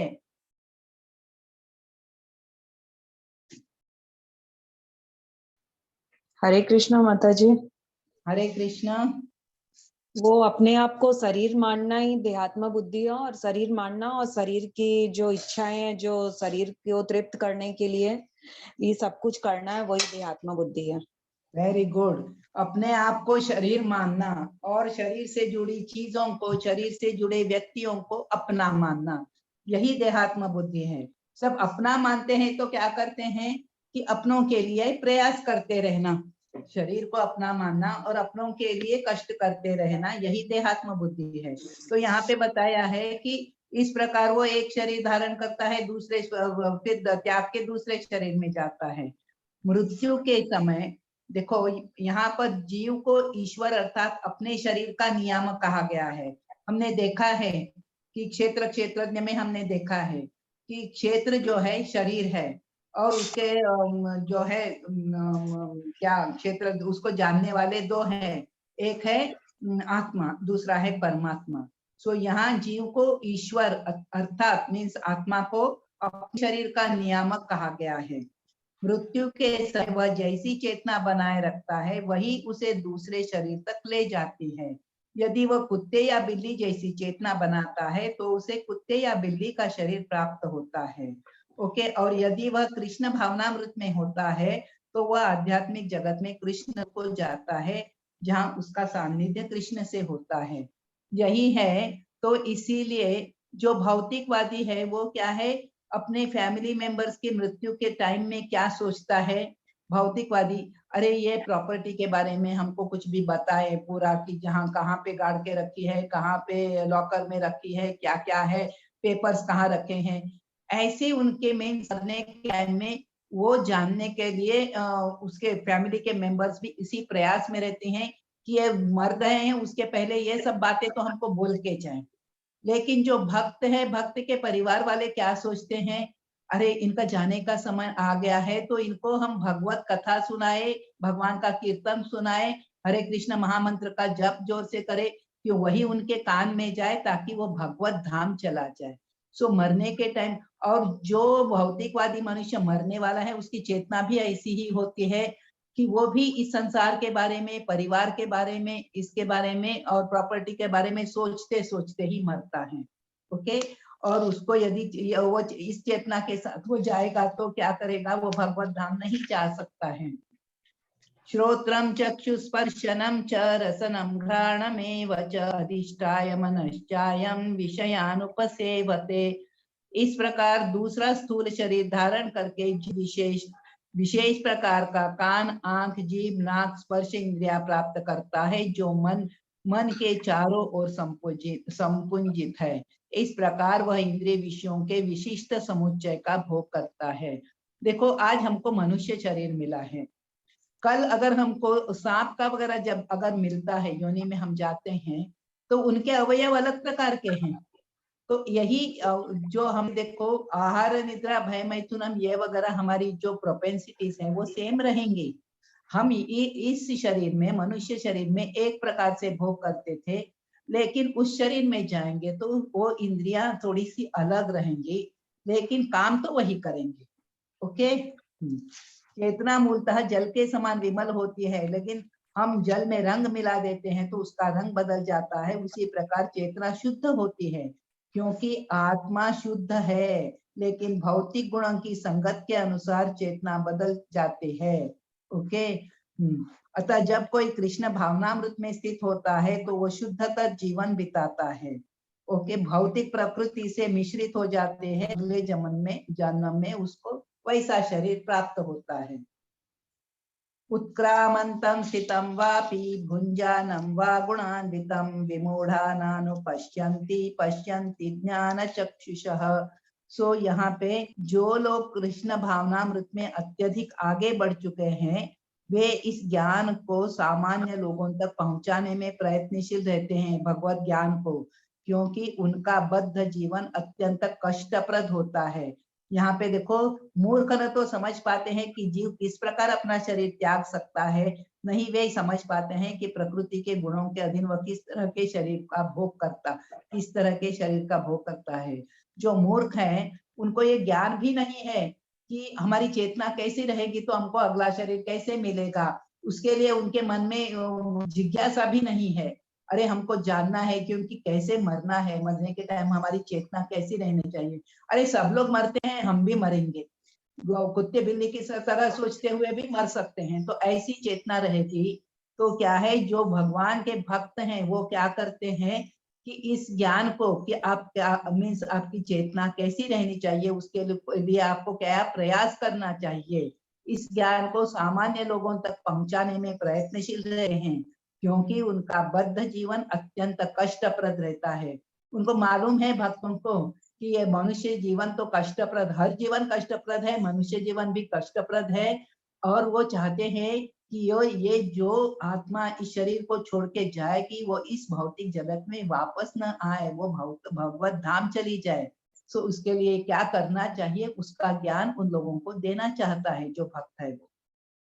यतन्तो योगिनश्चैनं पश्यन्त्यात्मन्यवस्थितं यतन्तोऽप्यकृतात्मानो नैनं पश्यन्त्यचेतसः। आत्म साक्षात्कार को प्राप्त प्रयत्नशील योगी जन यह सब स्पष्ट रूप से देख सकते हैं, लेकिन जिनके मन विकसित नहीं है, जो आत्म साक्षात्कार को प्राप्त नहीं है, वे प्रयत्न करके भी यह नहीं देख पाते कि क्या हो रहा है। क्या हो रहा है ये देखो, योगी बोले तो किसी भी तरह से भगवान का जुड़ा हुआ, जो ज्ञान योगी रहने दे, ध्यान योगी रहने दो, कर्म योगी रहने दो या भक्त रहने दो, से भक्त का यहाँ पे नहीं है, लेकिन ये अलग अन्य प्रकार के जो योगी हैं, जो प्रयत्नशील हैं, लेकिन आत्म साक्षात्कार को प्राप्त नहीं किया है, उन्होंने परफेक्शन अपने योग में प्राप्त नहीं किया है, तो वो क्या है, वो यह नहीं देख पाता कि जीव के शरीर में कैसे कैसे परिवर्तन हो रहे हैं। तो इसके लिए यहाँ को आजकल के अनेक तथाकथित योगी है, वो योगी के तथाकथित संगठन है, आत्म साक्षात्कार के मामले में वे शून्य है। वे आसनों को आपको बता देंगे, और शरीर कैसे सुगठित स्वस्थ रहता रहेगा तो वो बता देंगे। अगर आप उसी से संतुष्ट है तो ये देखो हमारा शरीर तो कैसे भी छूटने वाला है। इसके लिए इस ज्ञान के साथ भगवत ज्ञान जरूरी है।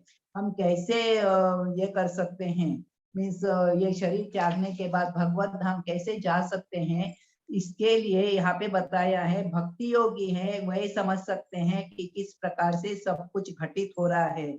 सो ये कैसे कैसे अभी मेरी जान छूटने के टाइम में हमारे देखो बुढ़ापा आ रहा है और व्याधि है, बेमर को सता रही है। मरने के टाइम में जैसे राजा कुलशेखर ने बोला था कि गला मीन्स गले में घर घर होने लगे कि मैं ठीक से आपका स्मरण नहीं कर पाऊंगा, इसीलिए आज मैं जब आपका स्मरण करने में सक्षम हूँ तभी आप मेरे को लेके जाइए। आज मेरा मन आपके चरणों में लगा हुआ है, तो आज मेरी सही परिस्थिति है कि मैं भगवान का मरते टाइम स्मरण के भगवत धाम जा सकूं।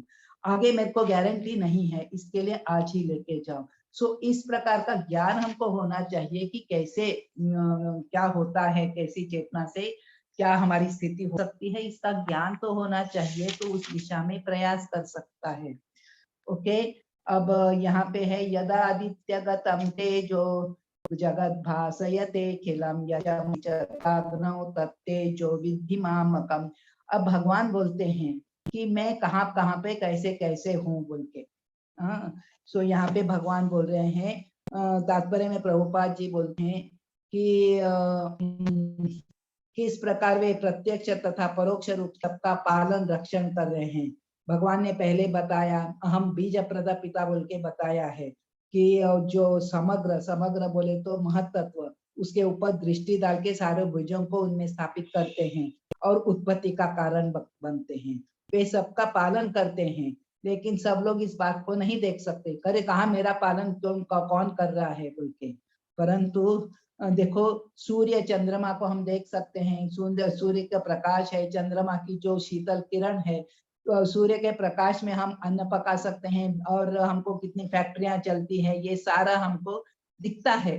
सो भोजन पका सकते हैं, काम के लिए अग्नि जलाते हैं, चंद्रमा की शीतलता से वनस्पतियां पोषित होती है और उनका स्वाद चंद्रमा के प्रकाश के कारण है। और इसका भगवान की कृपा को भक्त एक देख सकता है, उनकी कृपा के बिना न तो सूर्य होगा, न चंद्रमा होगा, न अग्नि होगी। सो भगवान भगवत गीता में बताते हैं अन्नात् भवन्ति भूतानि, किस प्रकार वे अन्न को प्रदान कर रहे हैं। 12वें श्लोक में हम बता रहे हैं कि अहम वैश्वानरो की कैसे कि मीन्स भूतवा प्राणी नाम 14वें में है, प्राणी नाम देहम आश्रितः प्राणापान समायुक्तः पचाम्यन्नम चतुर्विधम। ओके, सो और सारे लोग जो है सूर्य चंद्रमा ये ग्रह सब कैसे अपने अपनी कक्षा में घूम रहे हैं। तो अगर हम अपनी मुट्ठी में रेत पकड़ के रखते हैं, हम छोड़ते हैं तो तुरंत नीचे गिर जाते हैं। वैसे गुरुत्वाकर्षण का नियम है, सारे वस्तुएं उनके मीन्स नीचे की तरफ आती हैं। फिर ये सारे जो ग्रह घूम रहे हैं वो कैसे, सूर्य है, चंद्रमा है, ये सब अपनी कक्षा में कैसे हैं। तो हम देख सकते हैं कि ये सारी भगवान द्वारा नियंत्रित है, इसीलिए वो घूम सकते हैं, वो अपने अपनी कक्षा में अपना भ्रमण कर सकते हैं। लेकिन इन सारी बातों को तरफ हम ध्यान नहीं देते हैं। ओके, सो भगवान बोलते हैं समस्त जीवों के शरीर में पाचक अग्नि के रूप में मैं हूँ और अन्न को पचाने का काम मैं ही करता हूँ। सो हम पैसों से भोजन खरीद सकते हैं, पाचन लेकिन भूख नहीं खरीद सकते हैं। सो इन सब के द्वारा हम समझ सकते हैं कि भगवान कहाँ कहाँ किस किस रूप में है बोल के। सो अग्नि भगवान के प्रतिनिधि स्वरूप है, अन्न 4 प्रकार का होता है, ये सब हमको मालूम है। और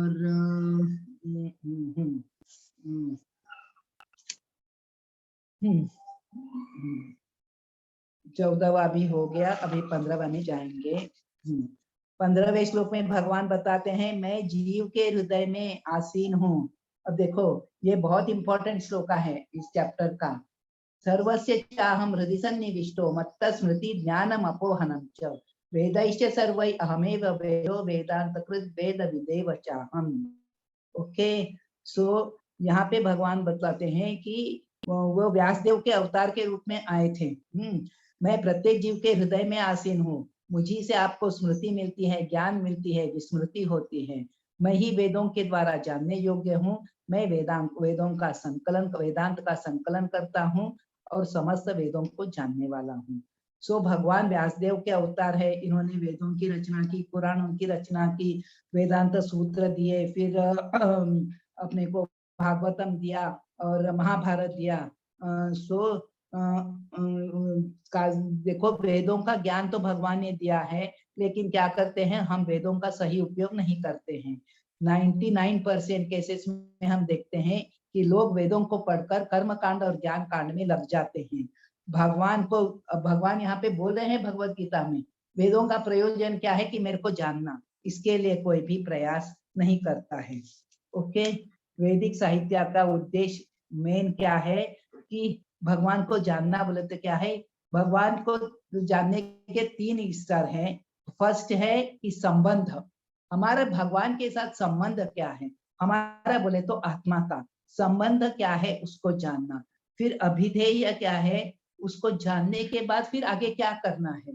अगर हम जान गए कि भगवान हमारे परम पिता हैं, अगर किसी ने हमको बता दिया, प्रभु जी ने बहुत अच्छा बताया था कि पेरेंट्स से बच्चा बहुत सालों तक बिछड़ा है, जब कोई उनको इंट्रोड्यूस करा देगा कि ये तुम्हारे माता पिता हैं, तो उसका क्या कर्तव्य बनता है कि उनकी सेवा करना, उनके मीन्स जो भी है कि उनको आदर दिखाना, सेवा करना, ये सब है।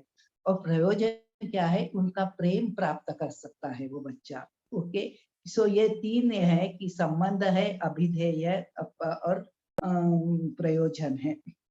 तो देखो हमको पता नहीं है कि हमारा वास्तविक संबंधी कौन है, माय इटर्नल रिलेटिव। ये हमारे जो संबंधी है, पति है, बेटा बेटी, ये सब टेम्पररी है, हर जन्म में ये बदलते हैं। भौतिक जगत से मेरा संबंध क्या है, गुरु के साथ मेरा क्या संबंध है, हम नहीं जानते। परंतु सारे शास्त्र, वेद, भागवत, भगवत गीता, यह उच्च विषय, उनका यही विषय होता है कि भगवान शुरू से समझाते हैं हमको कि आत्मा परमात्मा क्या संबंध है, आत्मा कहाँ से आई है, कहाँ जा और कैसे आई है। और भगवान बोलते हैं अहम बीज प्रद पिता, मैं परम पिता हूँ, ये सारा संबंध ज्ञान हो गया। फिर कृष्ण माता, कृष्ण पिता, कृष्ण धन प्राण, यह सब कौन दे रहा है, भगवत गीता में भगवान दे रहे हैं। सो भगवत गीता में 15, 16, 17, 18 चैप्टर्स में कृष्ण इस संबंध की चर्चा कर रहे हैं, हमारे भगवान के साथ क्या संबंध है। सो ओके, भगवान ने बताया मेरे प्रत्येक जीवात्मा प्रत्येक जीवात्मा का ये मीन्स ये संबंध है मेरे साथ कि मैं सबका पिता हूँ। सो अभिधेय है, 90 श्लोक में भगवान ने अभिधेय तत्व को बताया है। हमारा संबंध जानने के बाद हम क्या करेंगे, उनका आदर करेंगे, उनको प्रणाम करेंगे, उनकी सेवा करेंगे।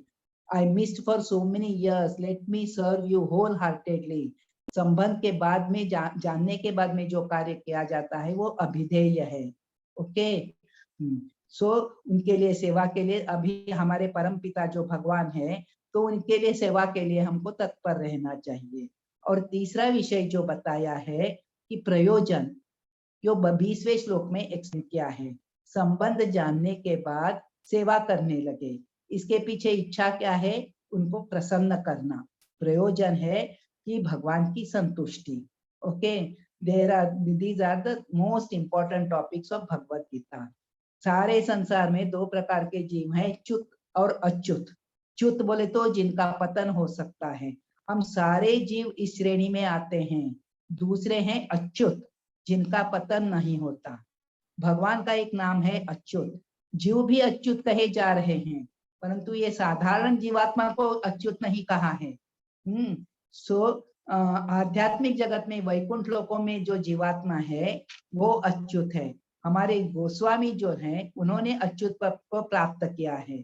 जीव भगवान के विभिन्न अंश हैं। जब आत्मा प्रकृति के गुणों के संपर्क में आता है तो वो जीव भूत कहलाता है, और यह जीव च्युत रहता है, मीन्स फैलिएबल, उसका पतन हो सकता है। परंतु जो जीव परमेश्वर से एकत्व स्थापित कर लेते हैं, परमेश्वर में एक नहीं हो जाते, उनका इंटरेस्ट भगवान को संतुष्टि, भगवान की संतुष्टि यही होता है, तो वो परमेश्वर से एकत्व है। सो उनकी कोई व्यक्तिगत भोग की इच्छा नहीं रहती है। सो भगवान की इच्छा है, वही उसकी एकमात्र इच्छा रहती है। सो ऐसे लोग अच्युत कहलाते हैं। भगवान है अच्युत, जो कभी चूकते नहीं है और जिनका कभी पतन नहीं होता है। ओके, अब उनके चरणों में, अब बहुत अच्छा है, देखो ये थोड़ा सा अच्छी से सुनो, ये बहुत अच्छी बात यहाँ पे बताई है। ओके, मेरे को बहुत अच्छा लगा, आपको भी अच्छा लगेगा। अब देखो यहाँ पे क्या बताया है, अब मैं सो भगवान अच्युत है, वो कभी भी मीन्स उनका कभी पतन नहीं होता है। मैं उनके चरणों को जोर से पकड़ लूं तो मेरा भी पतन नहीं होगा, क्योंकि मैंने अच्युत को घट से पकड़ लिया है। मैं गिरने वालों में से हूँ, परंतु मैंने जिनका आश्रय लिया है, जिनकी शरण ली है, वो गिरने वाले नहीं है। इस प्रकार जिन्होंने अच्युत की शरण ली है, उनके चरणों को दृढ़ता से पकड़ रखा है, वे भी अच्युत बन जाते हैं। Okay, this is a simple formula. However you are doesn't matter, आप कोई भी हो, अच्युत के प्रति समर्पित हो जाओ, अच्युत की सेवा स्वीकार करो, मीन्स अच्युत की सेवा करो, आप भी अच्युत बन जाओगे। जीवन में इससे सरल और कुछ भी नहीं हो सकता। हम उनके चरणों को कैसे पकड़ेंगे? तो यहाँ पे भगवान बोलते हैं कि भगवान की इच्छा को अपनी इच्छा मानकर, मार भी राख भी जो इच्छा तोहार, नित्य दास प्रति तुआ अधिकार, भक्ति विनोद ठाकुर बोलते हैं। सो he has no other desire than God's happiness। भगवान की संतुष्टि ही भक्त की संतुष्टि है। यह सब एकत्वम समझने में सरल है, करने में बहुत कठिन है। एकत्वम से हमारा स्वतंत्र अस्तित्व खत्म नहीं हो जाता, हम भगवान में लीन नहीं हो जाते हैं। Our individual identity will not be lost. We will follow whatever Krishna wants। Sir Goswami, भक्ति विनोद ठाकुर, शिला प्रभुपाद। ओके, सो नरोत्तम दास ठाकुर गाते हैं, विषय छाड़िया कबे शुद्ध हबे मन। जब तक जीव बद्ध है तब तक उसका शरीर पदार्थ के संसर्ग से बदलता रहता है। पदार्थ बदलता है, इसके लिए जीव भी बदलते प्रतीत होता है। आध्यात्मिक जगत में शरीर सच्चिदानंद है, उसमें परिवर्तन नहीं होता। ओके, इन क्षर तथा अक्षर जीवों के अतिरिक्त जो और एक है परम पुरुष परमात्मा है, साक्षात अविनाशी भगवान है, जो कारणोदकशाही विष्णु, गर्भोदकशाही विष्णु, क्षीरोदकशाही विष्णु के रूप में सारे लोगों का सृजन तथा पालन करता है। ओके, 18वें श्लोक में भगवान ने बताया है, भगवान क्षर तथा अक्षर दोनों से परे हैं, दोनों से श्रेष्ठ है, इसलिए सारे जगत में तथा वेदों में वे परम पुरुष कहलाते हैं। भगवान कृष्ण से बढ़कर कोई नहीं है, न बद्ध जीव न मुक्त जीव। मुक्त जीव भी श्रेष्ठ है बद्ध जीव से, लेकिन वो भगवान से बढ़कर नहीं है। भगवान तथा जीव कभी भी एक स्तर पर नहीं हो सकते। ओके, सो यदि भगवान अच्युत है, जिनका कभी पतन नहीं होता और कभी अपने कर्तव्य से नहीं चूकते, यदि भगवान अच्युत, भगवान अच्युत नहीं बन सकते, भगवान अच्युत नहीं बन सकते। जिन्होंने अच्युत की शरण ली है वे अच्युत बन जाते हैं, लेकिन भगवान हमेशा ही अच्युत ही हैं। सो इस विशेष स्थिति को जान, प्रभुपाद की स्थिति असामान्य थी। वे फाउंडर आचार्य हैं, जो कहते हैं वही सत्य होता है। जिन्होंने अच्युत की शरण ली है वे अच्युत बन जाते हैं, और भगवान अच्युत नहीं है तो किसके चरणों को पकड़कर वे अच्युत बनेंगे? अगर भगवान अच्युत नहीं, इसीलिए भगवान को अच्युत कहा गया है कि भगवान के चरणों को पकड़कर हम अच्युत बन सकते हैं। अगर भगवान अच्युत नहीं होते तो वो किसकी चरणों को पकड़ के वे अच्युत बन जाते हैं? उनको अच्युत कहा गया है, उनका कभी भी पतन नहीं होता, वो पहले से ही वैसे हैं। वो कैसे कुछ ये करके कुछ प्रयास करके अच्युत नहीं बने हैं, वे हमेशा ही वैसे हैं। भगवान कहते हैं, मैं मूल पुरुषोत्तम हूँ। जो व्यक्ति संशय रहित होकर मेरी इस स्थिति को जानता है, मेरी पूर्ण भक्ति में लग जाता है, मेरी पूर्ण भक्ति में लग जाता है, तो क्या होता है कि तो इससे क्या होता है, क्षिप्रम भवति धर्मात्मा शाश्वत शांति निगच्छति। तो वो क्या होता है, धर्मात्मा उसको वो कहलाता है और शांति को प्राप्त होता है। शाश्वत शांति क्या है? भगवत धाम में जाके हम यहाँ पे देखो, हम हमेशा अशांति का अनुभव करते हैं भौतिक जगत में, आध्यात्मिक जगत में शांति है। Okay, peace. So peace formula भगवान ने दिया है, भोक्तारम यज्ञ तपसाम सर्वलोक महेश्वरम। ओके, यदि कोई सोचता है मुझे कुछ नहीं आता, कुछ याद नहीं रहता, कुछ बोल नहीं सकता, सो ये मेरी कंडीशन यहाँ पे प्रभुपाद जी बताते हैं। तो भगवान कहते हैं नो प्रॉब्लम, वेदों का प्रयोजन है कृष्ण को जानना। यदि कोई कृष्ण को परम भगवान जानकर उनकी सेवा कर रहा है तो समझो उसने वैदिक ज्ञान को समझ लिया है। 20th last shloka. आत्मा मूलतः शुद्ध है, प्रकृति के 3 गुणों के संपर्क में आकर कलुषित हो गया है। भगवान की भक्ति में लगकर पुनः शुद्ध हो सकता है।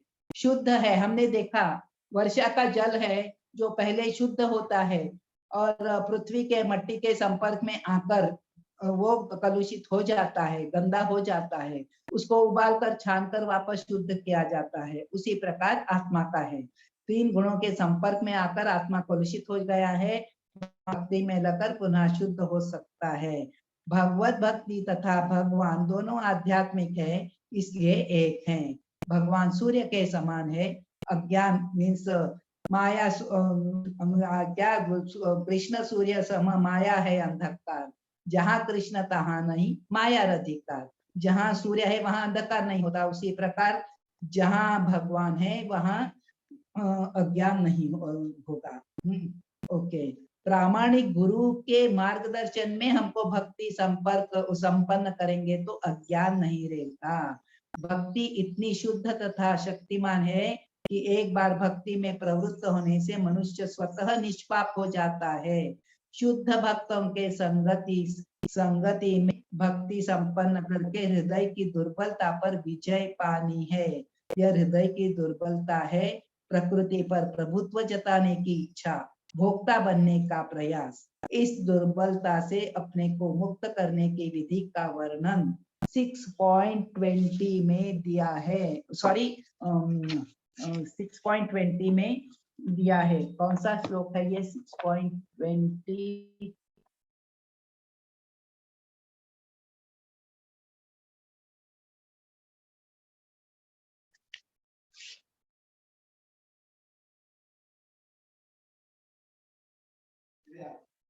ये शायद 6.3 नहीं है, इसी चैप्टर का वो लास्ट श्लोक है। देखो यहाँ पे क्या बताया है, इति गुह्यतमं शास्त्रम इदम उक्तम मया नघ एतद् बुद्ध्वा बुद्धिमान् स्यात् कृतकृत्यश्च भारत। हे अनग, यह वैदिक शास्त्रों का सर्वाधिक गुप्त अंश है जिसे मैंने अब प्रकट किया है। जो इसे समझता है वह बुद्धिमान हो जाएगा, उसके प्रयास पूर्ण होंगे। अपने को मुक्त करना है। हम लोगों का मेन इंटेंशन है कि भगवान की भक्ति करके भगवत धाम जाना। और वो कैसे जाना है? अपने ये भौतिक जो जगत का जो वृक्ष है, वे प्रतिबिंब जो है अश्वत्थ, इसको कैसे तोड़ना है, किस विधि से तोड़ना है, इसका पूरा ज्ञान इस चैप्टर में दिया है। इस ज्ञान को प्राप्त करके हम भगवत धाम जा सकते हैं। शाश्वत शांति निगच्छति, हम शांति को प्राप्त कर सकते हैं। ओके, ये थोड़ा सा लास्ट में थोड़ा सा हड़बड़ में हो गया। किसी का कोई डाउट है क्या? कुछ एक्सप्लेनेशन बोलना चाहते हैं क्या कोई?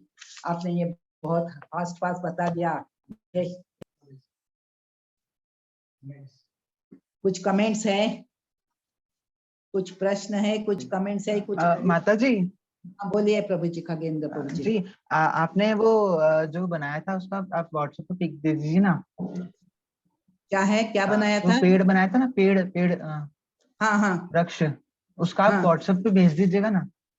ओके, ठीक है जी, ठीक है प्रभु जी। आपके पास भगवत गीता तो है ना प्रभुपाद जी की? जी है ना, बिल्कुल।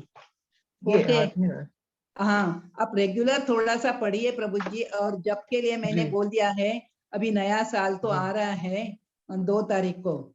2 तारीख से पहले भी आप शुरू कर सकते हैं, लेकिन कम से कम 2 तारीख से 2 माला तो भी आप भी जप नहीं कर रहे ना? दूसरी मतलब एक अलग मंत्र वो जप करता हूँ। ओके, वो अलग मंत्र वो जप कीजिए, ये महामंत्र है। बिल्कुल, ये करूंगा 2 तारीख। इसका भी जप कीजिए, ठीक है? गुड़ी पड़वा से बिल्कुल मैं चालू करता हूँ नियमित। गुड़ी पड़वा से नियमित चालू करता हूँ। ओके, ठीक है। थैंक यू प्रभु जी। आप, मैं जो बात बोल रही हूँ आप फॉलो करने का तो आश्वासन दे रहे हैं, मेरे को बहुत अच्छा लग रहा है प्रभु जी। और ये तो हमारा क्या हो रहा है, ये डिटेल में नहीं हो रहा है क्योंकि 18 डेज में हमको 18 चैप्टर्स कंप्लीट करने हैं। लेकिन आप क्या कीजिए, आप हमारे महासिंह प्रभु जी जो हैं वापस डिटेल में भी शुरू कर देंगे। उसे भी आप ज्वाइन करिए। तो हमको क्या है, उस टाइम में प्रभु जी जो भी लेगा क्लास वो क्या करेगा, डिटेल में बताएगा, तो बहुत अच्छी से भगवत गीता समझ में आएगी। तो हम जब पढ़ते हैं एक एक बार हमको कंफ्यूजन रहता है। प्रभुपाद जी की भगवत गीता सिंपल है, फिर भी हम इतने मूर्ख हैं कि सिंपल भगवत गीता भी हमारे समझ में ठीक से नहीं आती है। जब हम ऐसे गुरु से किसी से सुनते हैं थोड़ा आसानी हो जाती है समझने में। तो इसीलिए आप जब भी वापस ज्वाइन कीजिए। ओके, बिल्कुल जी, ठीक है। बिल्कुल। हाँ, थैंक यू। ये किसी का कुछ है क्या एक्सप्लेनेशन, कुछ भी बताइए।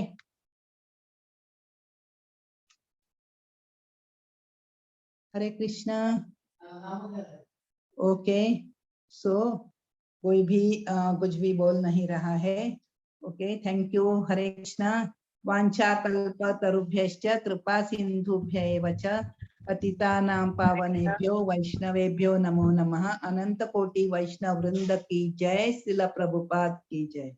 हरे कृष्णा। हरे कृष्णा। हरे सॉरी, कृष्ण। हरे कृष्णा सरला। साधना भक्ति माता जी, हरे कृष्णा। हाँ माता जी, हरे कृष्णा। मुझे हरे ना कृष्णा। बात आज मेरे को करनी लगता है बहुत हड़बड़ में हो गया, आप आ गए, लेकिन it was little fast I think. माता जी ठीक चल रहा है। हाँ, का समय है कि नहीं पता नहीं। 9:30 को अगेन क्लास है, तो मेरे को 15 चैप्टर में थोड़े डाउट्स हैं। हम अभी डिस्कस कर सकते हैं या मैं बाद में आपसे बात करूं? नहीं नहीं, हम अभी भी आपको अगर क्लास के लिए देरी हो रही है तो ठीक है, बाद में डिस्कस कर सकते हैं। अगर आपको अभी टाइम है तो अभी भी डिस्कस कर सकते हैं। आज ओके, प्रभु जी की क्लास है क्या? आज प्रभु जी की क्लास रहेगी। जी जी हाँ हाँ है ना, 9:30 को क्लास है। 9:30 को क्लास है। जी। ओके, माला माता जी, आपने एक तो बताया कि सर्वोच्च लोक ब्रह्मलोक है। हाँ, अब नहीं, भौतिक जगत का सर्वोच्च लोक ब्रह्मलोक है, तो, सत्यलोक। आपकी भौतिक आवाज नहीं जगत, आ रही, आवाज नहीं आ रही। आध्यात्मिक जगत का आध्यात्मिक जगत का गोलोक वृंदावन है माता जी।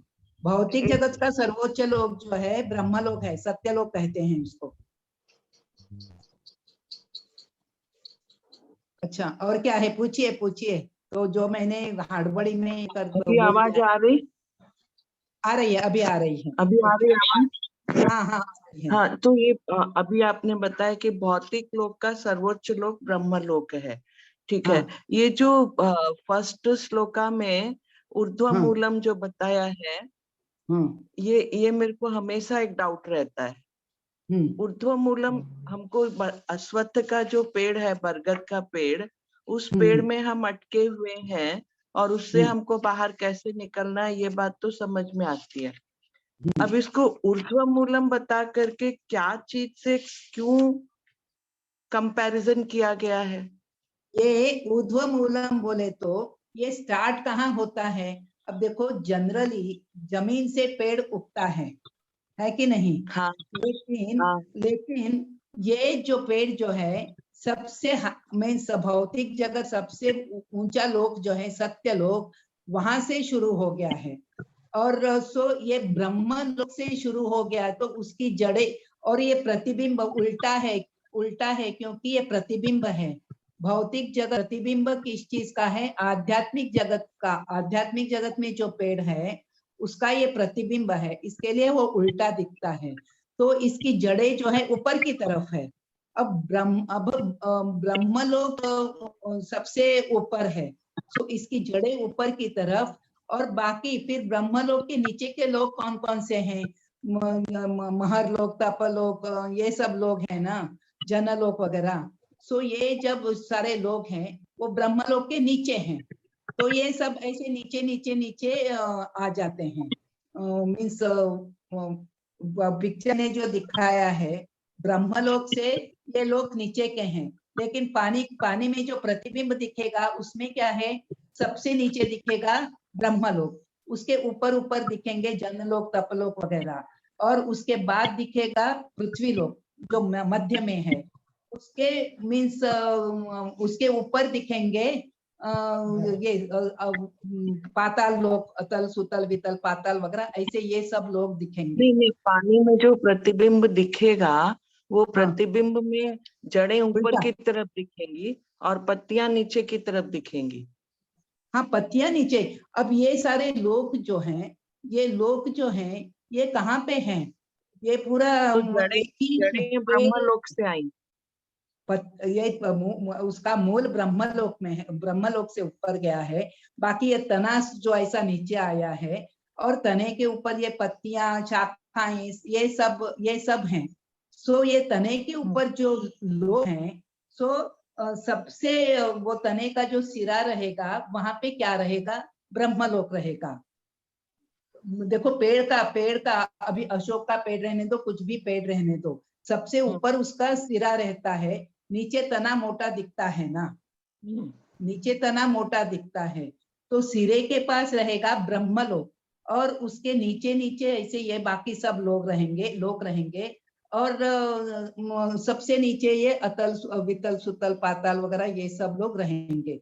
मीन जो ब्रह्मलोक सबसे ऊपर आध्यात्मिक जगह, मीन्स आध्यात्मिक इसमें है बोले तो जो एक्चुअली ब्रह्मलोक सबसे ऊपर है वो सबसे नीचे दिखता है। तो ऐसा वर्णन है और पानी में रहने के कारण उसका उल्टा प्रतिबिंब दिखता है। पानी में रहने के कारण उसका प्रतिबिंब उल्टा दिखता है। कसं क्या है बंद करना।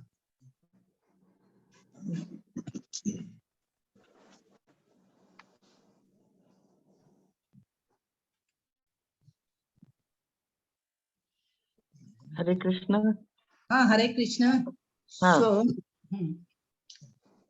पानी में रहने के कारण ये प्रतिबिंब उल्टा दिखता है, लेकिन मेन हमको क्या है कि ये जो पेड़ है इससे हमको बाहर निकलना है। ये भौतिक जगत, इसको ये पेड़ क्या है? भौतिक जगत है। सो भौतिक जगत है, इसके बारे में चर्चा की गई है कि ब्रह्मलोक है, ये सब लोग हैं वगैरह, सब लोग हैं। ये ब्रह्मलोक तक भी हमको नहीं जाना है। कोई भी ब्रह्मलोक में है क्योंकि उसका 100 साल के बाद, इसके लिए हमको इस पेड़ से निकल के भगवत धाम जाना है, ये आध्यात्मिक जगत में है। Okay okay. तो आप नहीं तो प्रभु महासिंह प्रभु जी का 15 चैप्टर का सुनो तो। हाँ, मैंने सुना महासिंह प्रभु जी का 15 चैप्टर का लेक्चर सुना। राम सुखदास जी की बुक मंगाई, उससे भी पढ़ा, इससे भी पढ़ा। सुषमा ने पूरा लिखा है, उसको भी पूरा पढ़ा मैंने। बट वो अल्प बुद्धि हूँ शायद, तो नहीं, अल्प बुद्धि नहीं, शायद ये ज्ञान ही ऐसा है कि हम सभी के इसमें बस इतना ही आता होगा। हमको मेन यहाँ समझना है कि ऊर्ध्व मूलम अधशाखम बोला है कि ये जो पेड़ है जिसका वर्णन यहाँ आया है, ये भौतिक जगत मीन्स आध्यात्मिक जगत का हमको इतना ही समझ है कि ये जो भौतिक जगत है इसको ये अश्वत्थ का पेड़ कहा गया है। और इसको बरगद का पेड़ क्यों कहा गया है? क्योंकि बरगद का पेड़ मोटा होता है, उसकी बहुत सारी जो ये जड़ें होती हैं, ऐसा पूरा बहुत बड़ा सा पेड़ है। वैसे ही ये भौतिक जगत बहुत विस्तृत है और ये विस्तृत, इसमें हमको सब कुछ दिया गया है। क्या दिया गया है कि कर्मकांड वगैरह जो है ये सब दिया गया है और हम इसमें अटके हुए हैं, एक शाखा के ऊपर से दूसरी शाखा के ऊपर। ऐसा हम इसके फल वगैरह कर्मकांड जो बताया ना, धर्म अर्थ काम मोक्ष वगैरह करते करते हम मनुष्य योनि में है। तो बताया गया है कि हम निचले इसमें है, उसके भी नीचे हैं वो गाय वगैरह ऐसे जो हैं। ऊपर के शाखा के ऊपर के तो पार्ट पे जो है देवी देवता वगैरह। सो देवी देवता भी इस भौतिक जगत में आते हैं, गंधर्व वगैरह ये सब लोग ऐसी जगह पे हैं बोल के। तो मेरे को लगता है इससे ज्यादा मैं भी आपको समझा नहीं पाऊंगी, वेरी सॉरी। क्योंकि ये पहले 2 श्लोकास जो हैं सो बहुत ऐसे हैं, शायद हम सुनते सुनते पढ़ते पढ़ते कुछ तो भी थोड़ा सा और ज्ञान हमको प्राप्त हो सकता है। लेकिन और कुछ इसमें और कुछ ये है क्या किसी श्लोका का? ये पहला अश्वत्थ का पेड़ है तो यही है कि उल्टा पेड़ हमको ऐसे दिखता है। मेन प्रतिबिंब है तो उल्टा है, इतना बताने के लिए नदी के किनारे का उल्टा है वगैरह सब बोला है। ये प्रतिबिंब है बताने के लिए। ओके, और सब समझ में आ गया? आपको सब मालूम है? आप पहले पूरा सुना है? हाँ ठीक है। ओके, और किसी का कुछ डाउट है?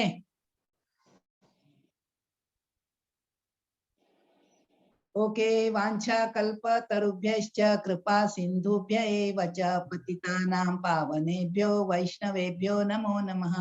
अनंत कोटि वैष्णव वृंद की जय, शिला प्रभुपाद की जय। Hare Krishna. Thank you devotees, thank you for attending the class.